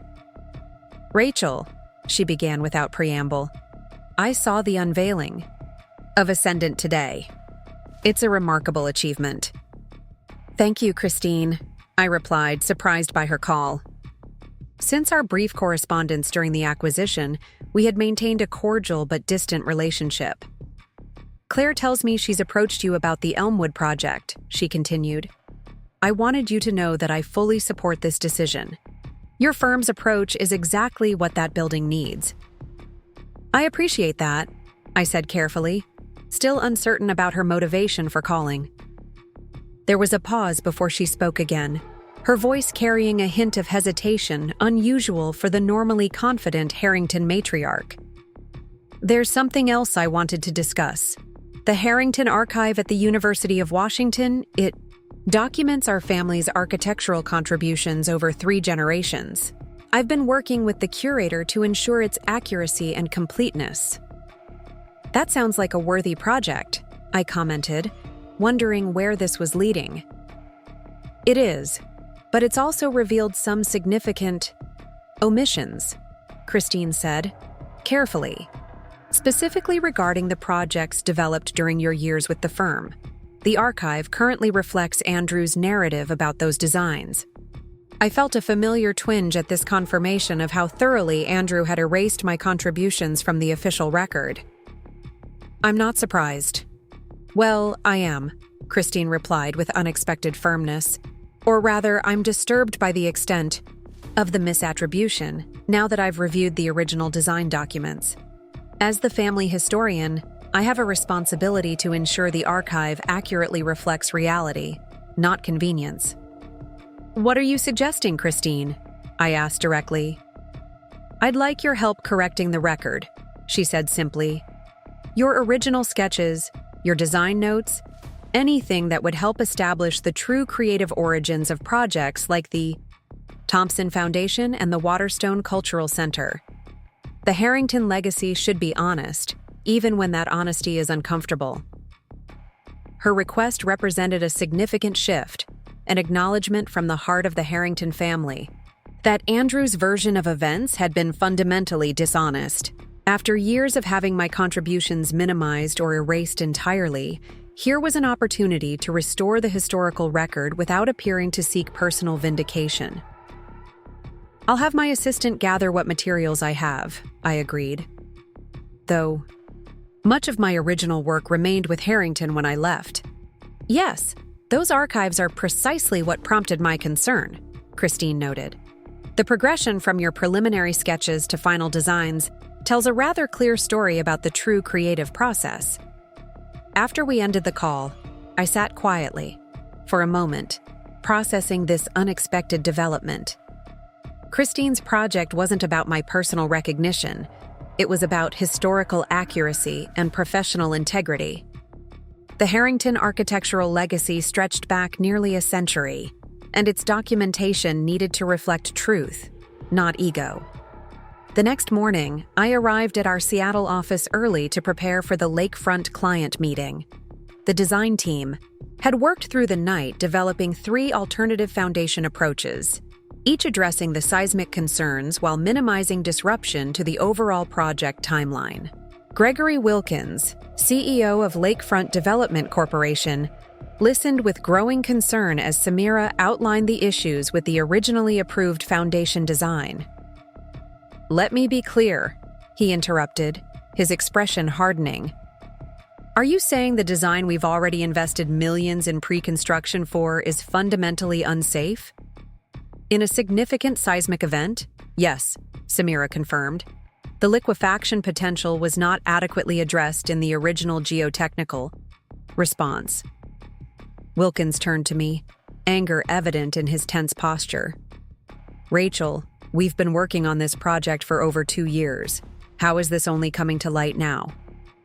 Because we've implemented a more rigorous review process, I explained. Calmly, when Phoenix Creative acquired Harrington Designs, we instituted comprehensive re-examinations of all inherited projects, specifically looking for issues that might have been overlooked. Samira identified this concern during that process. This is exactly the kind of problem Andrew assured me wouldn't happen, Wilkins muttered, his frustration palpable. I maintained my professional composure despite the mention of Andrew's name. I understand your frustration, Gregory, but I'd much rather have this difficult conversation now than face catastrophic consequences later. We've developed 3 alternative approaches that address the safety concerns while minimizing impact on your timeline and budget. Over the next hour, we walked him through the options, detailing the technical solutions, revised timelines, and budget implications of each approach. His initial anger gradually gave way to reluctant appreciation for both our thoroughness and our transparency. Option 2 makes the most sense, he concluded finally. The 4-week delay is manageable, and the additional cost is justified by the enhanced safety profile. He fixed me with a direct gaze. This is why we stayed with you after the acquisition, Rachel. Despite the uncertainty of new ownership, we believed you'd put integrity above expedience. After Wilkins departed, Samira stayed behind in the conference room, her expression troubled. I found something else during my review, she said quietly, sliding a folder across the table.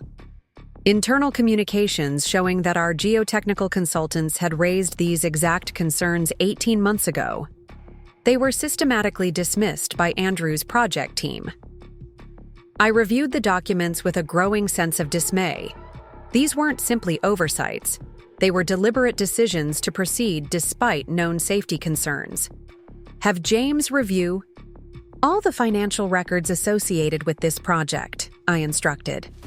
I want to understand if there were budget pressures driving these decisions. Later that afternoon, as I worked in my office reviewing preliminary concepts for the Elmwood factory, Olivia appeared at my door with an oddly hesitant expression. "You have a visitor," she said carefully. "Vanessa Coleman." I paused, surprised by this second appearance from Andrew's former partner. "Send her in." Vanessa entered with her characteristic poise, though I noticed subtle signs of stress in her appearance. Slight shadows under her eyes, a tension in her normally fluid movements. "Thank you for seeing me without an appointment," she began, settling into the chair across from my desk. "Of course," I replied neutrally. "What can I do for you, Vanessa?" She hesitated, uncharacteristically uncertain. "I'm not entirely sure where to begin. I suppose the simplest version is that I've been offered the creative director position at Marsden Architectural Group in Chicago. The significance wasn't lost on me, where Andrew has reportedly established his new practice." "Exactly," she confirmed.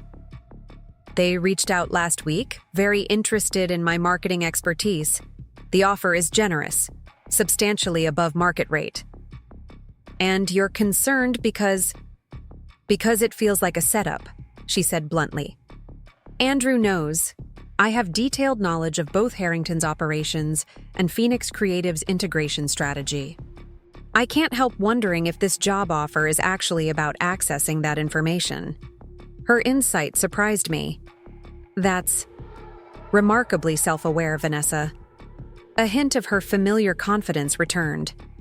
"I've learned a few things about professional ethics over the past several years, the hard way, admittedly." "Why are you telling me this?" I asked directly. "Because I'm considering declining the offer, and I wanted you to know that," she replied. "Not out of any particular loyalty to you personally, but because professional integrity matters to me now in ways it didn't 8 years ago." I studied her thoughtfully, recognizing genuine growth in the woman who had once been a symbol of everything I had lost. "I appreciate your transparency, though your career decisions are entirely your own to make. There's something else you should know," she added. "Andrew's been contacting former Harrington clients, suggesting that the acquisition has compromised design quality and project management. He's specifically targeting relationships you inherited that were originally built on his personal connections." This explained the hesitancy we'd encountered from several legacy clients in recent weeks. While most had embraced our integrated approach, a few had become inexplicably difficult to engage with, repeatedly questioning decisions and requesting additional assurances. "Thank you for telling me this," I said sincerely. "It helps explain some patterns we've been observing." As Vanessa prepared to leave, she paused at the door. "For what it's worth, Rachel, what you've built here, it's what Harrington Designs could have been all along if Andrew had actually listened to you years ago. The industry recognizes that, even if he never will." Her words carried a particular weight coming from someone who had once been an integral part of Andrew's narrative about his own success. This wasn't empty flattery, it was a professional acknowledgement from someone who had witnessed firsthand the contrast between Andrew's leadership and mine. After she departed, I called Olivia into my office to discuss this new information about Andrew's client outreach. "We need to be proactive," I decided. "Schedule personal visits with all our inherited clients over the next 2 weeks. I want them to hear directly from me about our commitment to their projects." "Already adding it to your calendar," Olivia confirmed. Also, the University Archive curator called about the Harrington collection. They'd like to interview you about the collaborative design process on several key projects. "Schedule that as well," I instructed. It's time the historical record reflected reality. The next few weeks passed in a whirlwind of client meetings, design reviews, and strategic planning sessions. Our approach to the Lakefront Complex Foundation redesign had been approved not just by the client, but by Seattle's Building Review Board, which commended our proactive identification and resolution of the seismic concerns. Several other legacy clients, after direct meetings with me and our project teams, had renewed their commitments with increased confidence in our integrated approach. The preliminary designs for the Elmwood factory had exceeded even my expectations. David and Samira had created a concept that honored the building's industrial heritage while transforming it into a model of adaptive reuse, original brick walls, providing thermal mass for passive heating and cooling. The sawtooth roof reconfigured with photovoltaic glass to maintain its distinctive profile while generating energy. The vast interior space reimagined as a community innovation center with flexible configurations for changing needs. Claire Harrington Wells had been visibly moved during our presentation to the foundation board. "This is exactly what we hoped for," she had said afterward. "A design that respects history while embracing the future. A perfect embodiment of how architectural legacy evolves rather than calcifies." On a crisp autumn morning, 6 months after the Ascendant unveiling, I stood on the grounds of the Thompson Foundation headquarters, one of the signature projects from my years with Harrington Designs, and the one Andrew had most prominently claimed as solely his creation. The university archive curator walked beside me, recording my reflections on the design process for their historical documentation. The distinctive stepped terracing wasn't just an aesthetic choice, I explained, gesturing toward the building's rhythmic progression of planted levels. It was a functional response to the site's solar orientation, creating self-shading during summer months while maximizing natural light penetration during winter. "And this was your concept from the beginning?" the curator asked, though we both knew the answer from the preliminary sketches now included in their collection. "Yes," I confirmed simply. The integration of form and environmental function was central to the original design philosophy. As we completed the tour, the curator thanked me for my contribution to the historical record. "The Harrington Archive will be considerably more accurate with these additions," she noted. "Architectural history should reflect reality, not mythology." I smiled at her choice of words, so similar to what Christine had expressed months earlier. "Architecture itself should be about reality, not mythology," I replied. "Buildings must function in the real world, responding to actual environmental conditions and human needs, not just creating impressive images or reinforcing personal narratives." Later that afternoon, as I worked in my Portland office reviewing applications for our expanding Sustainable Design Fellowship program, my phone buzzed with a notification that made me pause. Architectural Forum had just published an extensive feature on the Renaissance at Harrington Designs. The subtitle read, "How Rachel Mitchell's Vision Finally Transformed the Firm She Co-Founded." I scanned the article with mixed emotions. While professionally gratifying to see the industry recognizing the fundamental changes we had implemented, the extensive comparison between Harrington then and now felt uncomfortably personal in places, particularly the section analyzing how projects under Andrew's sole leadership had regressed to conventional approaches, while Phoenix Creative had advanced the sustainable innovations Mitchell had advocated for years earlier. Most surprising was a sidebar featuring quotes from former Harrington employees who had worked with both of us, their perspectives forming a clear pattern. Ideas proposed by female designers had been consistently marginalized, while similar concepts from male colleagues were celebrated. Innovative approaches had been dismissed as impractical until external validation forced their consideration. A culture of credit appropriation had discouraged collaboration and transparency. Olivia appeared at my door as I finished reading. "I take it you've seen the article?" "Just finished it," I confirmed. "More pointed than I would have preferred." "But accurate," she noted. and important for the younger designers coming up in the field. They should understand that architecture isn't immune to the same patterns that exist in other industries. She had a point. My discomfort with the article's personal focus didn't negate its professional value, particularly for women in architecture, who continued to face many of the same challenges I had encountered. "You're right," I acknowledged, though I hope the emphasis remains on the design philosophy rather than the personalities involved. "Speaking of design philosophy," Olivia segued smoothly, "the Architectural Sustainability Council just announced this year's awards. Ascendant took first place in the commercial category, and our Portland Civic Building retrofit won for adaptive reuse. This was significant recognition. The ASC awards were among the industry's most prestigious, specifically focusing on genuine environmental performance rather than merely aesthetic interpretations of green design. The whole team should celebrate," I decided. "Schedule a gathering for Friday afternoon at both offices, and make sure David and Samira receive specific recognition. Their innovations were central to both projects." After Olivia left, I turned to the windows overlooking Portland's skyline, where the nearly completed Collins building was becoming a distinctive presence, its living walls already creating a vertical ecosystem visible from blocks away. In the distance, cranes marked the sites of 2 more Phoenix creative projects, each incorporating principles of regenerative design that would help transform the urban landscape from a collection of resource-consuming structures into a more integrated, ecologically responsive system. My phone chimed with a text from my brother Michael. "Just saw the architectural forum piece. Dad would have loved seeing your vision finally recognized. Coming to Portland next week. Dinner Thursday?" "Absolutely," I replied. "Much to celebrate."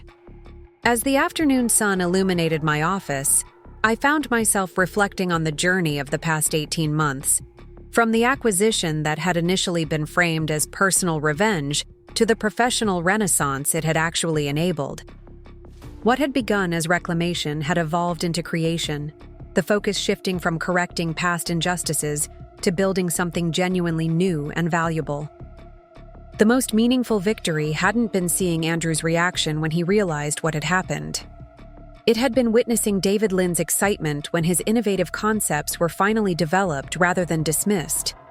It had been watching Samira Patel's confidence grow as her sustainability expertise was recognized as central rather than peripheral. It had been seeing formerly disengaged employees become passionate advocates for our integrated approach. My phone buzzed with an email notification. A message from Elena Vasquez sharing news that the graduate architecture program at her university would be adding a required course on sustainable systems integration, inspired in part by the approach we had pioneered. "Your work is changing not just buildings but architectural education itself," she wrote. "The next generation of designers will begin with an understanding that you had to fight to establish, that truly successful architecture must be environmentally responsible, not as an add-on feature, but as a fundamental organizing principle." This, I realized, was the legacy that mattered most. Not winning a personal battle with Andrew, but transforming the broader conversation about architecture's responsibilities in an era of environmental urgency. The buildings we were creating would outlast any individual career, becoming part of the urban fabric for generations. Their impact would extend far beyond the professional recognition they received, measured instead by their contribution to more sustainable, humane cities. As evening approached, I gathered my things to leave, pausing before the architectural model of the Elmwood factory redesign that occupied a prominent place in my office. This project perfectly embodied the philosophy I had been advocating for over a decade, respecting history while embracing innovation, preserving cultural value while enhancing environmental performance, honoring the past while serving the future. Tomorrow would bring new challenges: client presentations, design reviews, strategic decisions about our growing practice.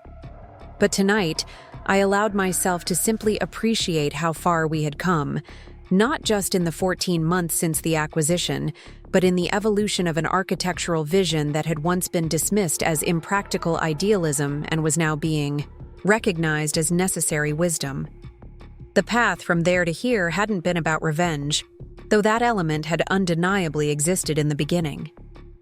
It had been about persistence, maintaining belief in principles that mattered even when they were undervalued, continuing to advocate for approaches that were right even when they were rejected, refusing to abandon a vision just because those in power couldn't yet see its merit.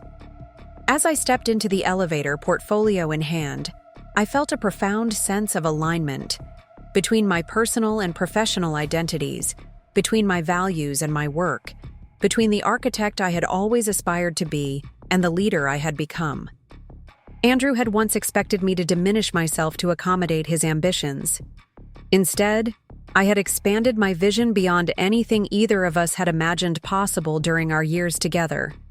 The doors closed on another day of creation, rather than reclamation, of building rather than rebuilding. Tomorrow they would open on new possibilities, new challenges, new opportunities to transform not just buildings, but the very understanding of what architecture could and should achieve in a world that needed sustainable solutions more urgently than ever before. Up next, you've got 2 more standout stories right on your screen. If this one hit the mark, you won't want to pass these up. Just click and check them out.